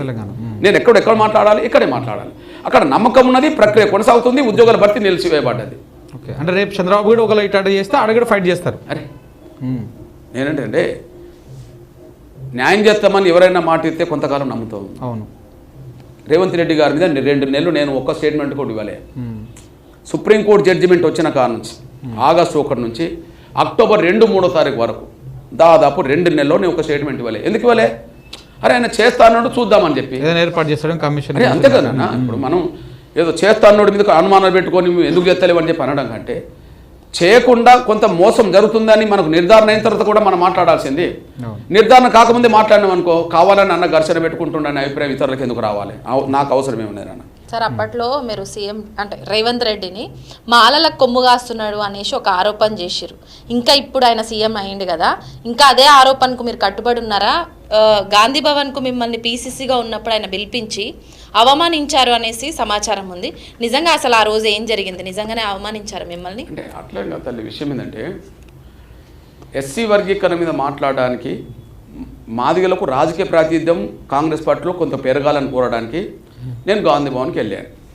ఆ రోజు గాంధీ భవన్కి వెళ్ళినప్పుడు ఒక అర్ధగంట అప్పుడు ఇన్ఛార్జ్ ఉన్నాడు మహారాష్ట్ర అతను, ఠాకరే, మాణిక్రావు ఠాకరే. ఆయన చాలా మంది కూర్చున్నారు, అర్ధగంట సేపు మాట్లాడినాక ఈయన ఏదో విలేకరుల సమావేశం ఉన్నాడు. విలేకరుల సమావేశం తర్వాత మళ్ళీ ఆయన పీసీసీ ఛాంబర్కి వచ్చేసాడు. మేము అక్కడ ఉన్నాం. కనీసం ఒక 5 నిమిషాలతో మాట్లాడకుండా వినతి పత్రం నిలబడే తీసుకున్నాడు. సరిగా పోండి అన్న, మేము చూసుకుంటామని చెప్పడం జరిగింది. మాకు ఆన్సర్ కూడా లేదు. కనీసం కూర్చొని చర్చను కూడా జరగలేదు. అట్లాంటప్పుడు అదే గాంధీ భవన్లో మీటింగ్ పెట్టాం మేము. కాంగ్రెస్ పార్టీ కొంత పద్ధతి మార్చుకోవాలి, అంతే కదా. రేవంత్ రెడ్డి గారు కూడా పద్ధతి మార్చుకోవాలి. వర్గీకరణ విషయంలో స్పష్టత లేదు, వచ్చిన వాళ్ళ పట్ల కనీసం గౌరవంగా మాట్లాడే సాంప్రదాయం కూడా లేదు. ఇది పద్ధతి కాదని చెప్పి అదే గాంధీ భవన్లో నేను ప్రెస్ మీట్ పెట్టాల్సి వచ్చింది. అది బయట పెట్టలే, వాళ్ళు పిసిసి నాయకత్వం ఎక్కడ ప్రెస్ మీట్ పెడతారో అదే వేదిక మీద నేను మాట్లాడాల్సి వచ్చేసింది. ఆయన ఆ రోజు కరెక్ట్గా వ్యవహరించలేదు కాబట్టి నేను మాట్లాడాల్సి వచ్చింది. దాని మీద ఆయన కొంత లూజ్ కామెంట్ చేసిండు. లూజ్ కామెంట్ చేస్తే నేను కూడా మళ్ళీ ఎదురుదాడి పత్రికా విలేకరులతో నేను చేయాలి. సీఎం రేవంత్ రెడ్డి అసలు ఉద్యమకారుడే కాదు, సో సీఎం బ్రోకరిజం చేసి బ్రోకర్ తోటే ఇవన్నీ చేసే ఈయన సీఎం అయ్యిండు అన్న తీవ్ర స్థాయిలో విమర్శలు కూడా చేసిరు. ఎందుకు చేసిరు సార్ అట్లాంటి? బ్రోకరిజం అనే నా నోటి నుంచి అట్లాంటి పదాలు ఎప్పుడు రావు తల్లి. ఆయన తప్పు చేస్తే ఏ కోణంలో తప్పు జరిగిందో ఆ తప్పుని నేను విశ్లేషిస్తా కానీ ఇతరులాగా నేను ఎప్పుడు. కానీ ఉద్యమకారుడు కాదన్న మాటలు కూడా మాట్లాడు. మరి ఆయన ఉద్యమకారుడు నువ్వు అంటావా చెప్పరా? నువ్వంటే నేను ఒప్పుకుంటా. ఆయన ఉద్యమకారుడు ఎట్లా అవుతాడు తల్లి? ఏ ఉద్యమంలో పాల్గొన్నాడు చెప్పరా? ఆయన ఉద్యమకారుడు కాదు, అంతే. దాని గురించి మరి ఇలా మాట్లాడిన ఆయన ఇప్పుడు మీకు న్యాయం చేస్తాడని ఇక్కడ ఎస్సీ వర్గీకరణ కరెక్ట్గా అమలు చేస్తాడు అనుకుంటున్నారా? అమ్మ, విషయం ఏంటంటే తల్లి, ఎస్సీ వర్గీకరణ సందర్భంలో మాకు 2 సభల్లో ఆయన పాల్గొన్నాడు. ఒక సందర్భంలో ఒకటి ఢిల్లీలో జరిగిన ధర్నాలో వర్గీకరణ కోసం పాల్గొన్నాడు. ఒకటి ధర్మయుద్ధం వెంకయ్య నాయుడు గారు అదే పరేడ్ గ్రౌండ్కి వచ్చినప్పుడు పాల్గొన్నాడు. సూత్రరీత్యా వర్గీకరణకు అనుకూలంగా ఉన్న సందర్భంలో నేను ఆయనకు అనుకూలంగానే ఉంటాను. ఇక్కడ కొంత అవమానం జరిగింది కాబట్టి నేను అది గాంధీ భవన్లో మేము ఫేస్ చేశాం. ఓకే, అందుకోసమే కదా మళ్ళీ మా నిరసన వ్యక్తం చేసింది. మా నిరసన వ్యక్తం చేసామా లేదమ్మా? అరెస్ట్ అయినామా లేదా? ఇప్పుడు మా ఆఫీస్ నుంచి అంబేద్కర్ దాకా నల్ల జెండాలతో ప్రదర్శన ఎందుకు చేశాం? ఎల్బీ స్టేడియంలో ఎప్పుడైతే టీచర్ పోస్టుల ఉద్యోగాల భర్తీ పత్రాలు ఇస్తున్నాడో కదా, నియామకం పత్రాలు ఇస్తున్నాడో ఆ ఇస్తున్న రోజే కదా నేను నిరసన వ్యక్తం చేసింది. అందువల్ల న్యాయబద్ధంగా ఉంటే మేము న్యాయబద్ధంగా ఉంటాం. కొంత ఎక్కడనో వంచినట్టు చేస్తే మేము ఎదుర్కొనే ప్రయత్నం చేస్తాం. ఎదుర్కొనే ప్రయత్నంలో కదా మేము అరెస్ట్ అయింది. చేస్తే సంతోషమే తల్లి, చేయకపోతే మేము మా పద్ధతులు మేము నిరసన వ్యక్తం చేయాల్సిందే కదా అంటాను. ఇప్పుడు ఎలా ఉంటుంది అన్న? అంటే ఇప్పుడు సుప్రీంకోర్టు ఓకే చెప్పింది, రాష్ట్రాలు విభజన చేసుకోవచ్చు, పంపకాలు చేసుకోవచ్చు అని చెప్పింది. అంటే ఆ ప్రాసెస్ ఎలా ఉంటుంది ఒకసారి చెప్పండి. ఇప్పుడు 2 రాష్ట్రాలేమో అంతకుముందునే అమలు చేస్తున్నాయి. ఏది? పంజాబ్ అండ్ తమిళనాడు. ఓకే. హర్యానా ఏమో కమిషన్ వేసింది, కమిషన్ ఇప్పుడు తొందర తెప్పించుకునేది బీజేపీ ప్రభుత్వం అక్కడ అమలు చేస్తున్నది. హర్యానాలో మననే అయిపోయింది కాబట్టి అయిపోయింది. ఆంధ్రప్రదేశ్, తెలంగాణ, కర్ణాటకలో కూడా సిద్ధరామయ్య గారు కమిషన్ వేసాడు, 2 నెలలు గడువు ఇచ్చాడు. అప్పటి వరకు ఎలాంటి నోటిఫికేషన్ ఇవ్వమని అక్కడ చెప్పాడు. అక్కడ నోటిఫికేషన్ ఏమి ఇస్తలేరు. అక్కడ సిద్ధరామయ్య ఒక బీసీ, అతను ఆ పద్ధతిలో ఉన్నాడు. ఇక ఉమ్మడి ఆంధ్రప్రదేశ్ కమిషన్ తీసుకొచ్చినప్పుడు వర్గీకరణ జరిగింది. కాకపోతే ఈ మధ్యలో మనకు విభజన 2 రాష్ట్రాలు జరిగినాయి కాబట్టి ఇప్పుడు ఇక్కడ నిష్పత్తి, అక్కడ నిష్పత్తి, ఇప్పుడు జరుగుతున్న ప్రక్రియ ఉన్న తేడా ఉన్నదనే విషయాన్ని కమిషన్లు అధ్యయనం చేసిన తర్వాత రిపోర్ట్ ఇస్తాయి. ఆ రిపోర్ట్ తర్వాత వీళ్ళు ముందుకెళ్ళక తప్పదు. సో ఈ విధంగా ముందుకు అక్కడ కమిషన్ పడ్డది. ఏపీలో కమిషన్ పడ్డది. ఆయన ఐఏఎస్ రిటైర్డ్ తోటి కమిషన్ వేశారు, రాజీవ్ రంజన్ మిశ్రా. ఇక్కడ ఒక ముస్లిం హైకోర్టు రిటైర్డ్ జడ్జితో ఇక్కడ కమిషన్ ఎంత టైం ఆయన తిరుగుతున్నాడు. ఇప్పుడు ఏది ఇక్కడ మన తెలంగాణలో ఇక్కడ 2 నెలలు, అక్కడ 2 నెలలు, కర్ణాటకలో 2 నెలలు, మహారాష్ట్రలో కూడా వర్గీకరణ మీద కమిషన్ అంతకు ముందు వేశారు మొన్న, అక్కడ కూడా 2 నెలలు. అంటే బహుశా డిసెంబరు 2వ వారం నుంచి ఈ చివరి వారం లోపు కమిషన్ రిపోర్ట్ ఇస్తుందేమో అక్కడ ఇక్కడ అని అనుకుంటున్నాం. ఆ తర్వాత జనవరిలో వర్గీకరణ ప్రక్రియ వాళ్ళు వేగంతో చేయాలి. అన్న, మీరు ఇందాక ఎంఆర్పిఎస్ పుట్టుక, దాని పరిణామం, ఉద్యమం, చరిత్ర చెప్పుకుంటూ వస్తున్న క్రమంలో సంఖకు డప్పేసుకొని మాలపల్లిలో, మాదిపల్లి ఊర్లు అన్నీ తిరిగినా అని చెప్పారు కదా, పాటతో జనాల్ని చైతన్యవంతం చేసినా అని చెప్పారు కదా. ఇప్పటి వరకు మందకృష్ణ అన్న అంటే ఆయన మాట్లాడతాడు, హక్కుల గురించి చెప్తాడు, జనాలకు మాటనే తెలుసు. మీరు పాట పాడినా అని చెప్పారు. మీరు ఏడ వాడంగానే అయితే ఐ మీన్ ఈ టీవీ చర్చలు ఎక్కడ చూడలేదు. మా కోసం ఈ ఇంటర్వ్యూ చూసే జనాల కోసం ఒక చిన్న 2 లైన్లు మీ గొంతు నుంచి ఒక పాట అప్పుడు మీరు పాడినాలనుకుంటున్నాం. అంటే నాన్న, అప్పుడు నేను చుండూరులో 7 మాలలు ఒక మాదిగా చంపబడ్డాడు. చంపబడ్డ తర్వాత 8 మందిని చంపి గోతంలో కట్టేసి తుంగభద్రలో నదిలో వేస్తారు,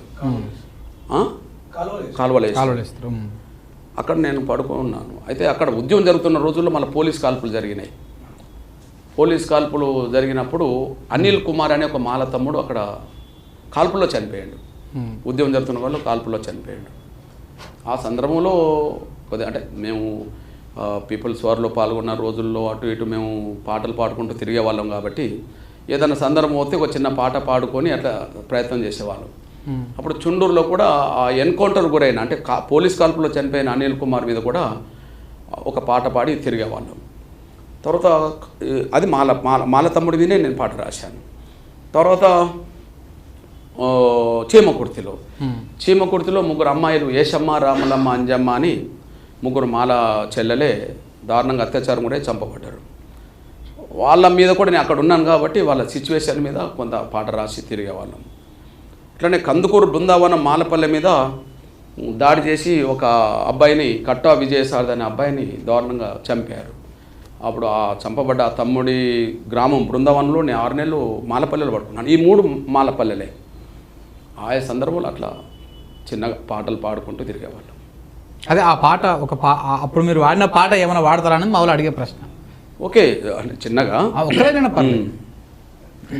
ముందు అమ్మాయిలు ఉన్నారు కాబట్టి చెల్లెల మీదనే ముందు పాడతారు. తర్వాత మళ్ళీ ముందు మగవాళ్ళ మీద పాడి ఆడోళ్ళ మీద పోతారు. అట్లా కాకుండా చెల్లెల మీదనే పాడతారు. బాధాకరమైన పాట ఏంటంటే, చెల్లెలా మా చెల్లెలా దళిత తల్లుల కన్నులల్లో వెన్నెలా సమత గుండెలో రగులుతున్న మంటలా చెల్లెలా మా చెల్లెలా దళిత తల్లుల కన్నులల్లో వెన్నెలా సమత గుండెలో రగులుతున్న మంటలా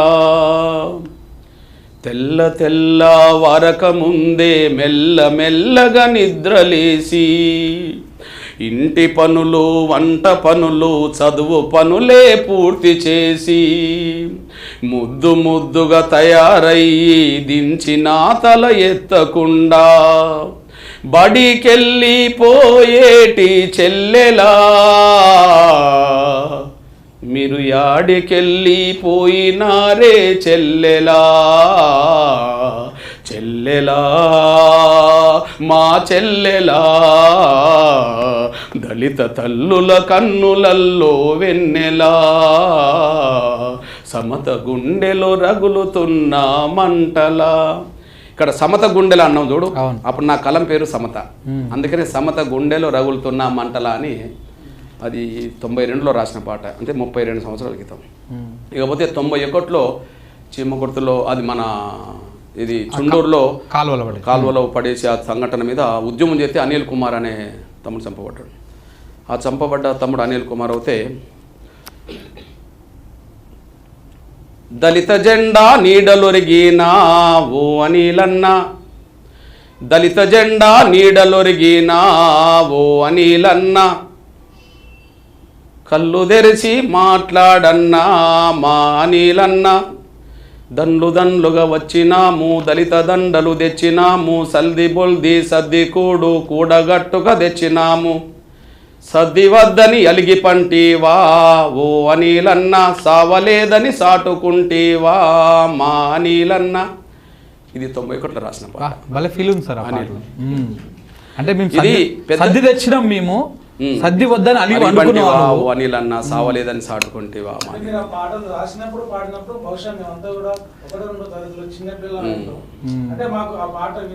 కందుకూరులో మాల తమ్ముడు విజయసారి చంపబడితే ఆ విజయసారి మీద కూడా పాట రాశాం.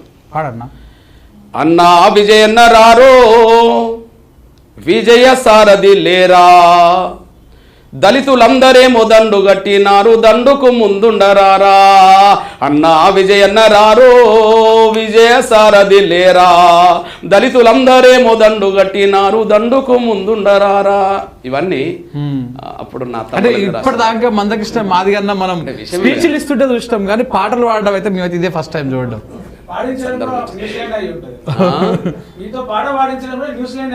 అంటే ఆ సందర్భం వచ్చింది కాబట్టి మీరు చెప్పారు.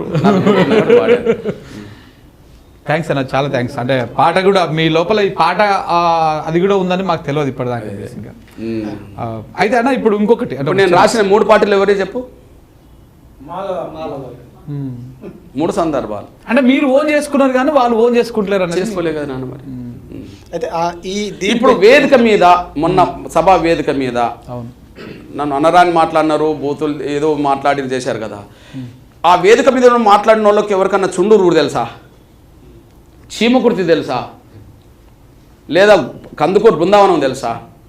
కారంచెడు చుండూరు తర్వాత బలమైన గ్రామము, దాడికి గురైన బలమైన గ్రామం శ్రీకాకుళం జిల్లా లక్ష్మీపేట. 6 మాలలు చంపబడ్డారు. 6 మాలలు చంపబడ్డప్పుడు ఎంఆర్పిఎస్ మాత్రమే అక్కడ ఉద్యమం చేసింది, కిరణ్ కుమార్ రెడ్డి గవర్నమెంట్ అప్పుడు.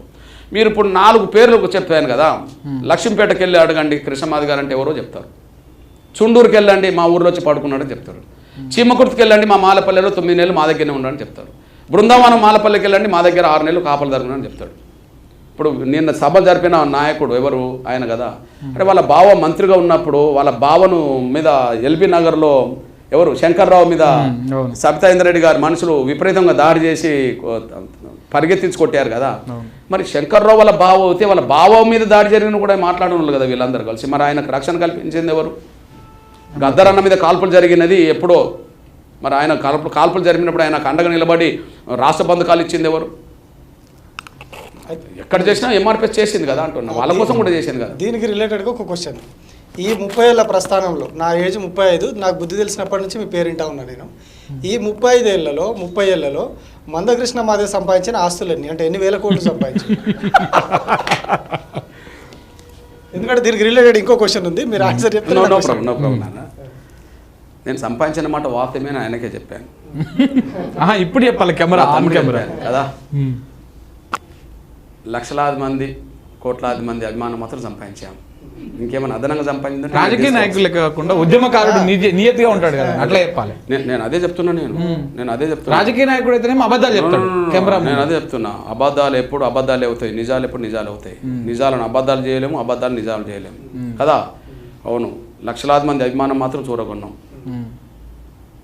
ఎక్కడో నిరక్షరాశ పేద కుటుంబంలో పుట్టిన మేము ఇవాళ సమాజానికి తెలిసి అంతో ఎంతో మీ అభిమానము లేదా సమాజ అభిమానము ఎంతో కొంత చూరగొన్నాం. కారణం ఏంటంటే మేము మాదిగల కోసమే ఈ 30 ఏళ్ళు నడితే మాకు సమాజం మద్దతు ఉండేది కాదేమో, కానీ మధ్యలో సమాజం కోసం ఎన్నో ఉద్యమాలు చేశారు, సామాజిక ఉద్యమాలు చేశారు కదా. తెలంగాణ మానవీయ ఉద్యమాలు, సామాజిక ఉద్యమాలు ఈ దేశంలో ఎక్కడైనా జరిగినాయంటే మన దగ్గరనే జరిగినాయి. ఎక్కడన్నా ఆరోగ్యశ్రీ పథకం లాంటి పథకం ఎక్కడన్నా ఉన్నదా? ఇక్కడ ఉన్నది. మనం 2004లో గుండె జబ్బుతో బాధపడుతున్న పిల్లల ఉద్యమం ఆరోగ్యశ్రీ వెనకాల ఎంఆర్పిఎస్ వచ్చింది. అసలు భారతదేశంలో కార్పొరేట్ ఆసుపత్రుల్లో పేదవాడికి వైద్యం పొందే అవకాశం మన రాష్ట్రంలోనే వచ్చింది. దీని ఫలితమే మళ్ళీ నరేంద్ర మోడీ గారు ప్రధానమంత్రి గౌరవ నరేంద్ర ఆయుష్మాన్ పథకం తీసుకొచ్చారు. అంటే పేదవాడు ప్రైవేట్ ఆసుపత్రికి వెళ్ళే అవకాశం ఎప్పుడన్నా ఉన్నదా? లేదు కదా. ఇప్పుడు వచ్చేసేది కదా. వికలాంగుల పెన్షన్ దేశంలో ఎక్కడన్నా ఇంత అమలు జరుగుతాయా? ఈ తెలుగు రాష్ట్రాల్లో జరిగినట్టుగా. ఓల్డేజ్ పెన్షన్ కానీ ఇతరత్ర పెన్షన్ ఎక్కడ ఉన్నాయా? తెల్ల రేషన్ కార్డు బియ్యం కొట్టి ఇక్కడ 6 కిలోలు ఉన్నాయి, బయట దేశంలో ఎక్కడైనా ఉన్నాయా? ఇవన్నీ అన్ని కులాల మతాలకు సంబంధం లేకుండా పేదల వైపు నిలబడి పోరాటం చేసి సాధించిన ఫలాలు ఇవన్నిటిని సాధించి పెట్టడంలో ఎంఆర్పిఎస్ ప్రధాన పాత్ర పోషించింది కదా. ఇవన్నీ ఆత్మసంతృప్తిని ఇస్తాయి, కానీ మనం ఒకసారి ఇంట్లోంచి బయట అడుగు పెడితే పైసలు ఏంది పని కాదు. అట్లా ఆ యాంగిల్లో నేను అడిగిన క్వశ్చన్. మాకు పైసలు లేవని ఏనాడు అనుకోలేదు, పైసలు ఏనాడు సంపాదించలేదు. ఏనాడు అవసరాలు ఆనాడుకు అనుగుణంగా సమాజం మద్దతు మేము ముందుకు సాగుతున్నాం, అంతే. సమస్య లేదు. మేము గొప్పగా చెప్పేది ఒక విషయం చెప్పనా? మేము గొప్పగా చెప్పాము ఒక విషయం కదా. ఇంత పెద్ద ఉద్యమం కదా, మాకు అప్పు లేదు, మాకు నిల్వ లేదు. అంటే బ్యాంక్ బ్యాలెన్స్ లేదు, అప్పు లేదు, మాకు నిల్వ లేదు. మన భారతదేశంలో అతిపెద్ద సోషల్ మూవ్మెంట్ ఏదంటే ఎంఆర్పిఎస్. ఇప్పుడు దేశంలో ఏ సోషల్ మూవ్మెంట్ లేదు నాన్న దేశంలో. ఓకే, మా ఉద్యమం ఇప్పుడు ఎక్కడి నుంచి నడుతుంది? అంతకుముందు న్యూ ఎమ్మెల్యే క్వార్టర్స్లో ఒక చిన్న కార్యాలయం ఉండేది. ఇప్పుడు మాకు పార్సిగుట్టలో ఒక కమ్యూనిటీ హాల్ చిన్నది. ఆ కమ్యూనిటీ హాల్ నుంచి దేశంలో అతిపెద్ద మూవ్మెంట్ నడుపుతున్నాం మేము. మళ్ళీ చెప్తున్నాం, మేము మాకు అప్పు లేదు, మాకు నిల్వ లేదు. ఉద్యమ అవసరాలు ఏనాడు ఏ స్థాయిలో ఉంటాయో అవసరాలకు అనుగుణంగా సమాజం మాకు మద్దతు ఇస్తుంటుంది. మాదిగల్లో కొంతమంది ఉద్యోగస్తులు ఉన్నారు, వాళ్ళు చేతునెత్తారు. కానీ ఎంఆర్పిఎస్ మీద అభిమానంతో చాలా వర్గాల్లో మాకు సహాయకం చేసే వాళ్ళు ఉంటారు. అందువల్ల మాకు నిల్వ ఉండదు, మాకు అప్పు ఉండదు. ఇది ఈ క్వశ్చన్ ఎందుకు అడిగినా అంటే, ఇప్పుడు ఏదైతే ఉద్యమం పీక్స్ టైంలో వచ్చిందో మాల వర్సెస్ మాదిగలో, ఈ టైంలో మీకు ప్రధాన ప్రత్యర్థిగా ఉన్న వ్యక్తి కొన్ని వేల కోట్లకు ఆస్తిపరుడు, చేతిలో మీడియా సంస్థలు ఉన్నాయి, ఆ ఫ్యామిలీ అంతా కూడా రాజకీయంగా కావచ్చు, ఆర్థికంగా అన్ని రకాలుగా వెల్ సెటిల్డ్ ఫ్యామిలీ తోటి ఇప్పుడు ఆ ఉద్యమాన్ని నడిపిస్తూ ఉన్నారు మీకు వ్యతిరేకంగా. సో ఇట్లాంటి టైంలో ఆర్థిక పరంగా మీరు ఎట్లా ఆయనను ఎదుర్కొని ముందుకెళ్ళగలుగుతారు? ఢీ కొట్టాలంటే ఆరోగ్యంగా కూడా మీరు బలంగా ఉండాలి కదా అనేది మా ఇంటెన్షన్ సార్. ధర్మమే మా బలం, న్యాయమే బలం. ఈ బలం ముందు ఏవి పనికిరావు. నంబర్ 1, బ్రిటిష్ వాళ్ళు ప్రపంచాన్ని శాసించే రోజులు, మన దేశాన్ని పరిపాలిస్తూ రవి అస్తమించని సామ్రాజ్యాన్ని నిర్మించుకున్నారు కదా. అంటే భూభాగంలో 170% భూభాగాన్ని డైరెక్ట్ పరిపాలించే రోజులు, ప్రత్యక్షంగా పరోక్షంగా. అట్లాంటి సమయంలో మన దేశ ప్రజలు స్వాతంత్రం కోసం పోరాటం చేశారు. ఎవరు శక్తివంతులు కాదు అంటే వాళ్ళే శక్తివంతులు. 100% ఆర్థికంగా కూడా వాళ్ళే బలంగా ఉన్నారు. ఆయుధాలు, ఆర్థికంగా అన్ని రకాలుగా వాళ్ళు చాలా వంతులు. ఓకే, ధర్మం అధర్మం అనే పోరాటంలో అవేం పనికిరాలే. వాళ్ళు పరిగెత్తారు, వాళ్ళు వెళ్ళిపోయారు, ఇక్కడ సాధించారు. 2, అంబేద్కర్ కాలంలో అగ్రకులాలకు గాంధీ నాయకత్వం వహించాడు, దళితులకు అంబేద్కర్ నాయకత్వం వహించాడు. అప్పటికి అగ్రకులాలకు సంబంధించిన వాళ్ళు అప్పటికే ఆర్థికంగా శక్తివంతంగా ఉన్నోళ్ళే. టాటా బిర్లాలు గాంధీ అనుకున్నోళ్ళే. అప్పుడు ఏమి లేని వర్గాలకు సంబంధించిన వాళ్ళ ప్రతినిధిగా అంబేద్కర్ ఉన్నాడు. అంబేద్కర్ ఒక మాట చెప్తాడు, నేను ఎక్కడికి వెళ్ళినా నా వాళ్ళు చిన్న చిన్న వినతి పత్రాలు పట్టుకొని మాకు ఇది కావాలి అది కావాలని వస్తుండ్రు. కానీ గాంధీ ఎక్కడ తిరిగినా ఆయన జోల పడితే బంగారు రాశులు వస్తున్నాయి, బంగారు వస్తువులు, డబ్బులు వస్తున్నాయి, బంగారు విరాళాలు వస్తున్నాయి. అంటే అంబేద్కర్ కాలంలోనే వాళ్ళు ఉన్నత వర్గాలకు సంబంధించి వాళ్ళు ధనవంతులు, అత్యంత పేదలు. ఇద్దరి మధ్యలో జరిగేది. శక్తి రీత్యా వాళ్ళకి ఎక్కువ ఉన్నది, న్యాయం అంబేద్కర్ వైపు ఉన్నది. అంతిమంగా న్యాయమే గెలిచింది. అయితే ఇప్పుడు మా ప్రత్యర్థి ఇప్పుడు ఫలానేనా, ఓకే కరెక్ట్ అంటే కరెక్ట్గా వర్గీకరణ అడ్డుకోవడానికి ఇక ఎవరు ప్రధాన పాత్ర పోషించాలో వాళ్ళ రంగం మీదకి వచ్చారు. ఇప్పుడు అంటే ఇప్పుడు ముసుకేసుకొని బయటకు వచ్చారు అనమాట. అంతకుముందు వీళ్ళు నడిపిన వాళ్ళే, వీళ్ళు ఇంట్లో కూర్చొని మౌనంగా లేరు. ఇప్పటి వరకు వర్గీకరణ అడ్డుకోవడానికి బయట ఎవరైతే కనిపించారో వాళ్ళందరినీ నడిపిన వాళ్ళే. అంటే తెర వెనుక ఉన్నోళ్ళే కదా. తెర వెనుకున్న ప్రతి ఒక్కరి వల్ల తెర ముందుకు రావాల్సిన పరిస్థితికి వచ్చేసింది వాళ్ళకి కదా. నిజమే, లక్షల కోట్ల వ్యాపారాలకు సంబంధించిన కుటుంబమే అది. ఈ దేశంలో దళిత వర్గాల్లో వేలాది కోట్ల పారిశ్రామికవేత్తల కుటుంబంలో దళితుల్లో నంబర్ 1 వెంకటస్వామి కుటుంబం వస్తుంది.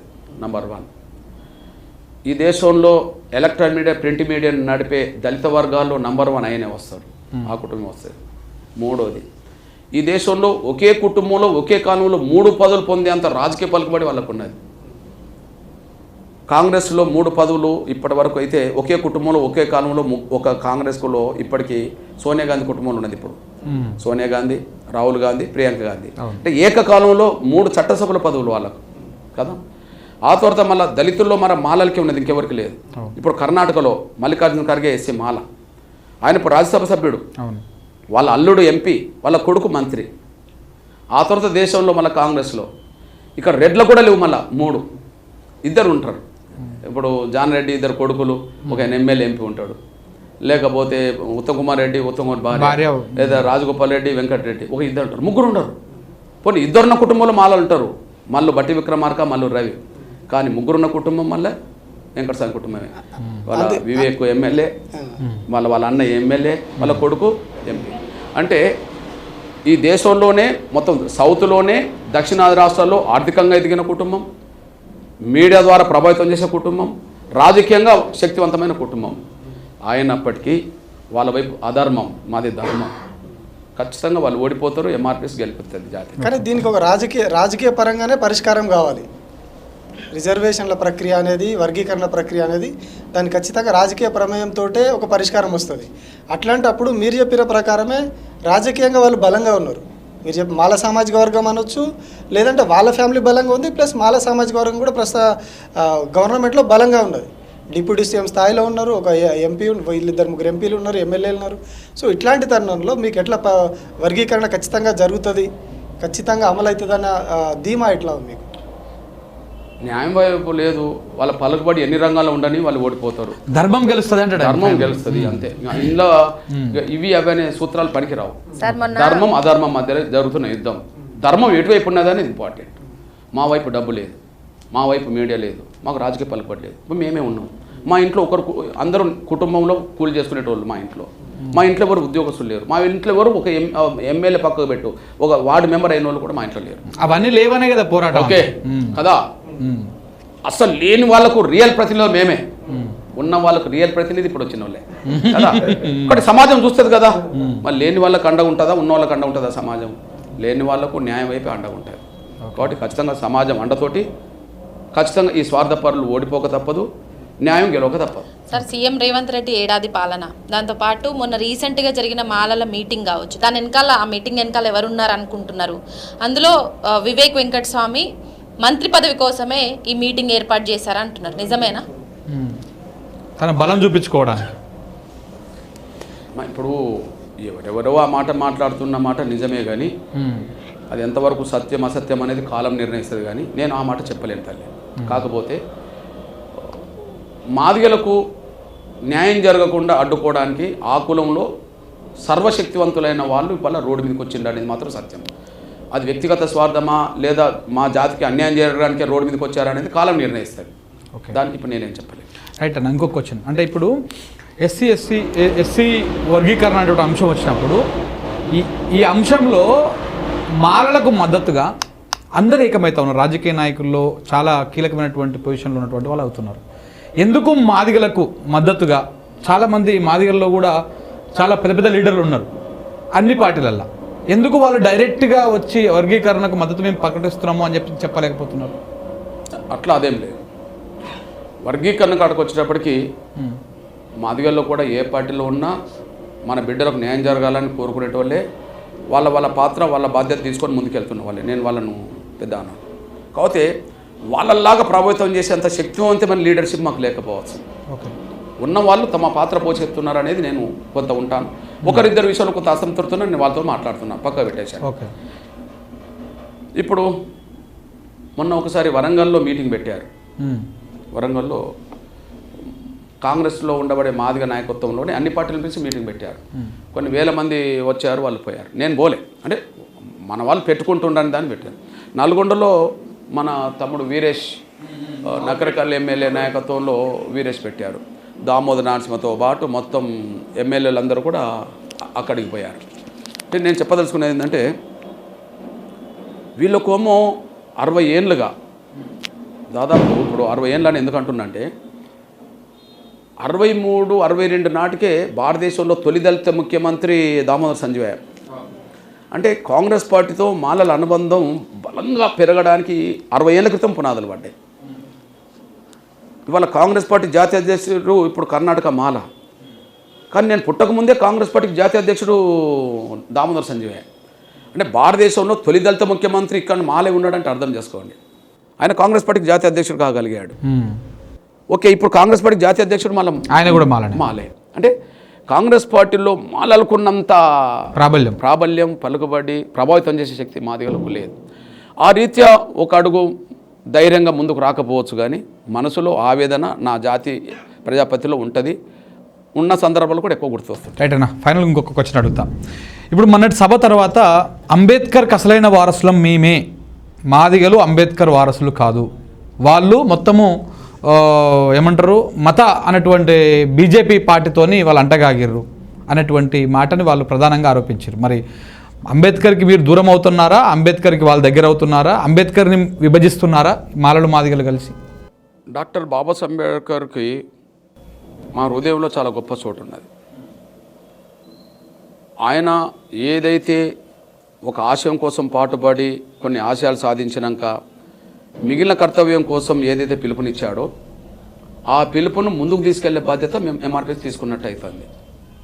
ఆయన ఒక మాట చెప్పాడు, నేను కష్టపడి ఒక సామాజిక ఉద్యమ రథాన్ని ఇంత దూరం తీసుకొచ్చాను, కొన్ని సాధించాను, కానీ అన్ని సాధించాను అని చెప్పట్లేదు, కొన్ని సాధించి ఇక్కడ పెట్టాను, మీకు చేతనవుతే ముందుకు తీసుకెళ్ళండి, మీకు చేత కాకపోతే అక్కడ వదిలిపెట్టాడు ఆడు ఉంటుంది, కానీ దాన్ని వెనుకకు నెట్టద్దు అంటాడు. ఇప్పుడు ముందుకు తీసుకెళ్లేది ఎవరు, వెనుకకు నెట్టేది ఎవరు లేదని ఇంపార్టెంట్. ఓకే, ఇప్పుడు ఎగ్జాంపుల్ చెప్పండి. ఆయనకు మా హృదయంలో ఎంత చోటు ఉన్నదంటే ప్రతి మాలపల్లెలో ఒక అంబేద్కర్ విగ్రహం అట్లా పెట్టుకుంటారు, కానీ మాలపల్లెలతో పాటు మాదిగపల్లెలో అంబేద్కర్ విగ్రహాలు పెడుతుంటాం. నంబర్ 1. మొన్న వేదిక మీద సభను నిర్వహించిన నాయకుడి వాళ్ళ తండ్రి ఫోటో కంటే అంబేద్కర్ ఫోటో చిన్నగా పెట్టేశారు. మీరు వేదికను సాక్షిగా చూడండి. ఆ విమర్శ కూడా నేను పెట్టాను. అంటే అంబేద్కర్కు పోటీ సాటి ఇంకెవరన్నా వస్తారా? ఎవరి పాత్ర వాళ్ళదంటే నేను ఒప్పుకుంటా కానీ దేశంలో, కానీ అంబేద్కర్కు సమానమైన పాత్రను వెంకటస్వామి రూపంగా చూడగలుగుతామా? మరి ఆ వేదిక మీద అంబేద్కర్ ఫోటో చిన్నగా కింద పెట్టి వాళ్ళ తండ్రి ఫోటో పెద్దగా పెట్టడం అంటే అంబేద్కర్ నగోరపరిచినట్టు కాదా? నంబర్ 1. ఇక అంబేద్కర్ రథాన్ని మేము ముందుకు నడిపిస్తున్నాం, వాళ్ళు వెనుకలు అవుతుండ అనడానికి సాక్ష్యం ఏంటిది? అంబేద్కర్ వర్గీకరణ కోరిండు కదా. నేను సాధించిన ఫలాలు ఇప్పుడు అందరికి చేరట్లేదు, చేరడం కోసం నేను ప్రయత్నం చేస్తున్నా. ఇప్పుడు ఆయన రథాన్ని ముందుకు నడిపించినట్టే కదా. కానీ అందరికీ రిజర్వేషన్ ఫలాలు అందద్దని వాళ్ళు అంటున్నారు, అంటే వెనుకకు నెట్టినట్టు కదా కదా. ఇవాళ అంబేద్కర్ సామాజిక రథాన్ని ముందుకు తీసుకెళ్లే బాధ్యత తీసుకెళ్తున్నది నాకు తెలిసి ఇప్పుడు తెలుగు రాష్ట్రాల్లో మాదిగలే. ఒక కొన్న చాలా కొన్న సార్, మొన్న జయంతి రోజు కావచ్చు, ఆయన జయంతి రోజు కావచ్చు, రీసెంట్గా ఆయన వర్ధంతి రోజు కావచ్చు, ఆయన ఒక పులదండ వేయలేదు, దీపం పెట్టలేదు, ఓ లైట్ వేయట్లేదు. అంటే అంబేద్కర్ని అంత భారీ విగ్రహాన్ని 125 అడుగుల విగ్రహాన్ని ఆయనను అవమానించినట్టు కదా. అప్పుడు మీరు ఎందుకు ఏం మాట్లాడలేదు? విషయం ఏంటంటే నాన్న, ఎవరెవరి చిత్తశుద్ధి ఎవరెవరి నిజాయితీ అనేది కదా ఆయా సందర్భంలో వ్యక్తమవుతుంటుంది, ఆ సమాజం చూస్తుంటుంది. ప్రతిరోజు మనం స్పందించుకుంటూనే పోవాల్సిన అవసరం ఏముండదు. అసలు రాజ్యాంగానికే విరుద్ధం బీజేపీ కావచ్చు, ఆర్ఎస్ఎస్ పిల్లకాల్వ మనువాద సంస్థలు కావచ్చు. అలాంటి బీజేపీ, ఆర్ఎస్ఎస్, మోడీ ఇలాంటి వాళ్ళతో మీరు కలిసి ఉన్నారు కదా ఇప్పుడు, అంటే ఏబిసిడి కోసం, వర్గీకరణ కోసం అని. అంటే రాజ్యాంగం వాళ్ళు యాక్సెప్ట్ చేయరు, అది ఓకేనా మీకు? ఈ దేశంలో ఏ పరిపాలకులైనా రాజ్యాంగాన్ని స్ఫూర్తిగా తీసుకొని రాజ్యాంగం మీద ఆధారపడి పరిపాలించాలి ఎవరైనా సరే. అంటే చాలా బహిరంగంగా వాళ్ళు చాలాసార్లు ప్రకటన చేశారు, రాజ్యాంగం మారుస్తాం అనేటువంటి ప్రకటనలు కానీ రద్దు చేస్తామనే ప్రకటనలు కూడా ఆర్ఎస్ఎస్ సమావేశాలు, బహిరంగ సభలు, వాళ్ళ బీజేపీ అరవింద్ లాంటి వాళ్ళు చాలా మంది మాట్లాడారు. ఒక రకం చెప్పాలంటే ముఖ్యమంత్రులు ఉన్న వాళ్ళు, ఆయన మంత్రివర్గం ఉన్న వాళ్ళు, ప్రధానమంత్రులు ఉన్న వాళ్ళు, ఆయన మంత్రివర్గం ఉన్న వాళ్ళు, ఓకేనా? ఎవరన్నా మంత్రులు ఎంతమంది మాట్లాడిండ్రు ఏం మాట్లాడి చూడరు కానీ ముఖ్యమంత్రి ఏం మాట్లాడిన చూస్తారు. కేంద్ర మంత్రులు ఎంతమంది ఏం మాట్లాడిన చూడరు కానీ ప్రధానమంత్రి ఏం మాట్లాడినో చూస్తారు కదా. నాకు తెలిసి కర్ణాటకలో ఒక కేంద్ర మంత్రి మళ్ళీ మేము 3వ అధికారంకి వస్తే రాజ్యాంగాన్ని మార్చామన్నారు. ఆయన టికెటే రాలే. టికెట్ ఇచ్చే స్థాయిలో ఎవరు ఉన్నారు? మోడీ గారే ఉన్నారు. ఆయన టికెటే రాలే. నాకు తెలిసి గత ఎన్నికలకు ముందు గాంధీని అవమానించిన వాళ్లకు, గాడ్సేని పొగిడిన వాళ్లకు కదా, తర్వాత ఇట్లనే రాజ్యాంగాన్ని మేము తీసేస్తామని మాట్లాడిన వాళ్లకు 4-5 వరకు టికెట్ రాలే. ఒకసారి వాళ్ళే ప్రకటన చేసిండ్రు, మా మీద కోపం ప్రధానమంత్రికి తగ్గలేదు అన్నట్టుకున్నది. మేము క్షమాపణ చెప్పినా కూడా మా మీద కోపం తగ్గలేదు అన్నట్టుకున్నది అని చెప్పి మాట్లాడడం జరిగింది. అందువల్ల ఎవరో ఎంతమంది మాట్లాడిన కాదు, ప్రధానమంత్రి కేవలం దళితుల ఓట్లు పోగొట్టుకోవద్దు అనే ఆలోచనతో ఆ నిర్ణయం తీసుకున్నారేమో అనుకోవచ్చా? ఏమి కేవలం దళితుల ఓట్లు పోగొట్టుకోవద్దు, కోల్పోవద్దు అంటే వీళ్ళు ఇట్లా మాట్లాడారు కాబట్టి వీళ్ళు నిలబెడితే ఓట్లు వేయరు, ఆ సీట్లు పోతాయి అనే కోణంలో ఆలోచించి వాళ్ళని పక్క జరిపిరు అనుకోవచ్చా సార్? ప్రధానమంత్రి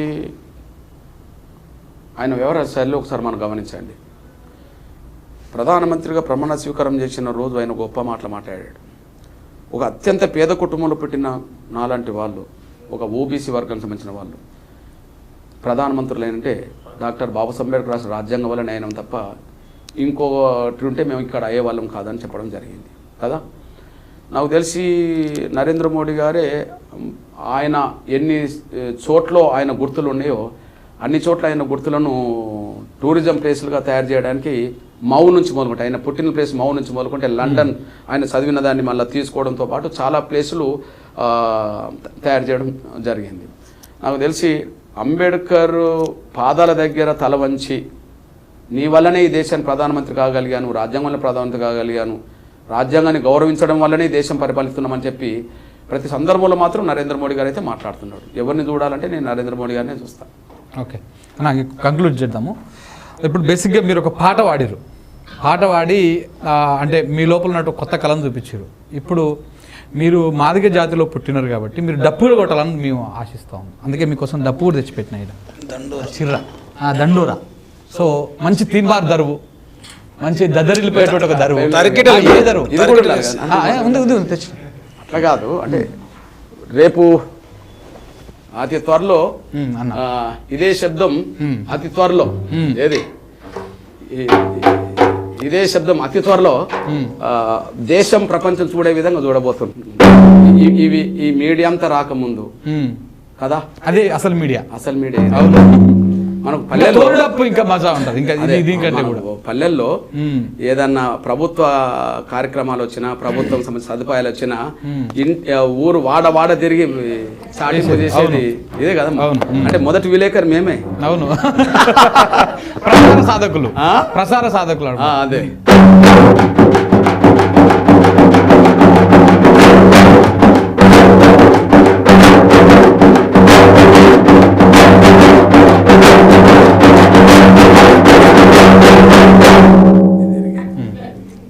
నో ప్రాబ్లం చాలే. అంటే ఇళ్ళల్లో ఉమ్. 4-5 రకాల కళలు ఉంటాయి. అవును. చౌడప్పు వేరే, ఉమ్. అవును. ఊరేగింపు డప్పులు వేరే, ఉమ్. కళా ప్రదర్శనలు డప్పులు వేరే. ఉమ్. మేము రేపు రెండే పోతున్నాం. ఉమ్. ప్రదర్శన డప్పు వేస్తాం, సావుడప్పు కూడా. సౌడప్పు వేస్తాం. సౌడప్పు ఎవరికి వేయాలో వేస్తాం, ఉమ్. ఊరేగింపు ఎవరికి వేస్తాం. మీరు చూడబోతుండ్రు రేపు. అంటే ఇది మాలలకు కౌంటర్ సభనా మీ లక్ష్య సాధన సభ? మా లక్ష్య సాధన ఏమంటారు, ఉమ్. వర్గీకరణ చేయాల్సింది ఎవరు? పాలకులే. చేయకపోతే సౌడప్పు కొడతాం. ఉమ్. చేస్తే కౌంటర్ సభ కాకపోతే అది అలకన ముందే పెట్టొచ్చు కదన్న. కౌంటర్ సభ కాకపోతే కౌంటర్ కాకపోతే అలకన ముందే పెట్టొచ్చు కదా 2 రోజులు. నాన్న, కమిషన్ పడ్డది కదా. ఆ, కమిషన్ విచారణ పూర్తి కాబోతుంది కదా. అదే. కదా మేము ఎప్పుడు వాళ్ళలాగా చిల్లర బుద్ధితో ఇతరత్ర మేము ఎవరైనా చేయలేను. ఓకే. ఇప్పుడు వాళ్ళు 30 ఏళ్ళలో 1-2 పెట్టినని చెప్పుకోవచ్చు, కానీ 30 ఏళ్ళలో 100 సభలు పెట్టాం కదా. ఎప్పుడన్నా మేము అట్లాంటి పోలేదు. ఇప్పుడు వాళ్ళు పెట్టిన తెల్ల మేము పెట్టగలుగుతాం. రేపు పిలుపునిస్తే 1 లక్షల మంది వస్తారు, అది సమస్య కాదు. కానీ సమయం సందర్భం మాకు అది ఉపయోగపడాలి కదా. ఇప్పుడు కమిషన్ రిపోర్ట్ వచ్చినాక జాప్యం జరిగిందనుకో, జాప్యానికి నిరసనగా మేము రోడ్ ఎక్కవచ్చు. ఇప్పుడు కమిషన్ రిపోర్ట్ రాకముందు వీళ్ళు చెప్తారు, ఇప్పుడు మా శక్తి వృధా అవుతుంది. అవును. ఇప్పుడు మేము ఒక ఊరేగింపు తీస్తాం, ఒక ప్రదర్శన చేస్తాం అనుకుందాం. ఇప్పుడు గవర్నమెంట్ ఈజీగా తప్పించుకుంటుంది. ఏమని అంటే కమిషన్ వేసాము, రిపోర్ట్ రాలేదు కదా, రిపోర్ట్ వచ్చినాక చేస్తామంటారు. రిపోర్ట్ వచ్చే ముందు వచ్చే సమయాన్ని చేసినాం అనుకో, అప్పుడు మాకు ఫలితం రావాలి కదా. ఫలితం కోసం చూడాలి, కానీ వాళ్ళు ఏదో పెట్టిందని మనం పెట్టడం. రైట్ అన్న. ఎనీవే తమ్ముడు ధన్యవాదాలు. మీరు సుదీర్ఘకాలం పాటు పోరాటం చేస్తున్నటువంటి ఫలాలు అందుకోవడానికి చాలా దగ్గరగా ఉన్నారని నాకు అనిపిస్తా ఉంది. నా తమ్ముడు మీ సహకారం, అందరి సహకారం ఉంటే తొందరగా అందుకుంటాం. సో ఆ కమిషన్ మీకు అనుకూలంగా రిపోర్ట్ ఇచ్చి చట్టసభల్లో ఆ బిల్లు పాస్ అయ్యి వర్గీకరణ రావాలని మేము కూడా మనస్ఫూర్తిగా కోరుకుంటున్నాం మీ పక్షాన. సో ఎందుకంటే మీరందరూ కూడా ఎందుకంటే అంత ఒక న్యాయబద్ధమైనటువంటి వర్గీకరణ జరగాలని మీరు అంటా ఉన్నారు. సరే, మారాలని కూడా కూర్చోబెడదామని చూస్తా ఉన్నాం. నెక్స్ట్ మీ తర్వాత వాళ్ళ వర్షన్ కూడా వినిపిస్తాము, వాళ్ళ వర్షన్ కూడా చూపిస్తాము. సో కాబట్టి మీరు మీ లక్ష్యాలను చేరుకోవాలని మేము కూడా కోరుకుంటున్నాం. థ్యాంక్ యూ వెరీ మచ్ మా స్టూడియోకి వచ్చినందుకు, అన్ఫిల్టర్డ్ ఇచ్చినందుకు. Thank you. సో ఇది మందకృష్ణ మాది గారితో ఈ వారం అన్ఫిల్టర్డ్. మరొకరితో మళ్ళీ కలుద్దాం. Thank you very much.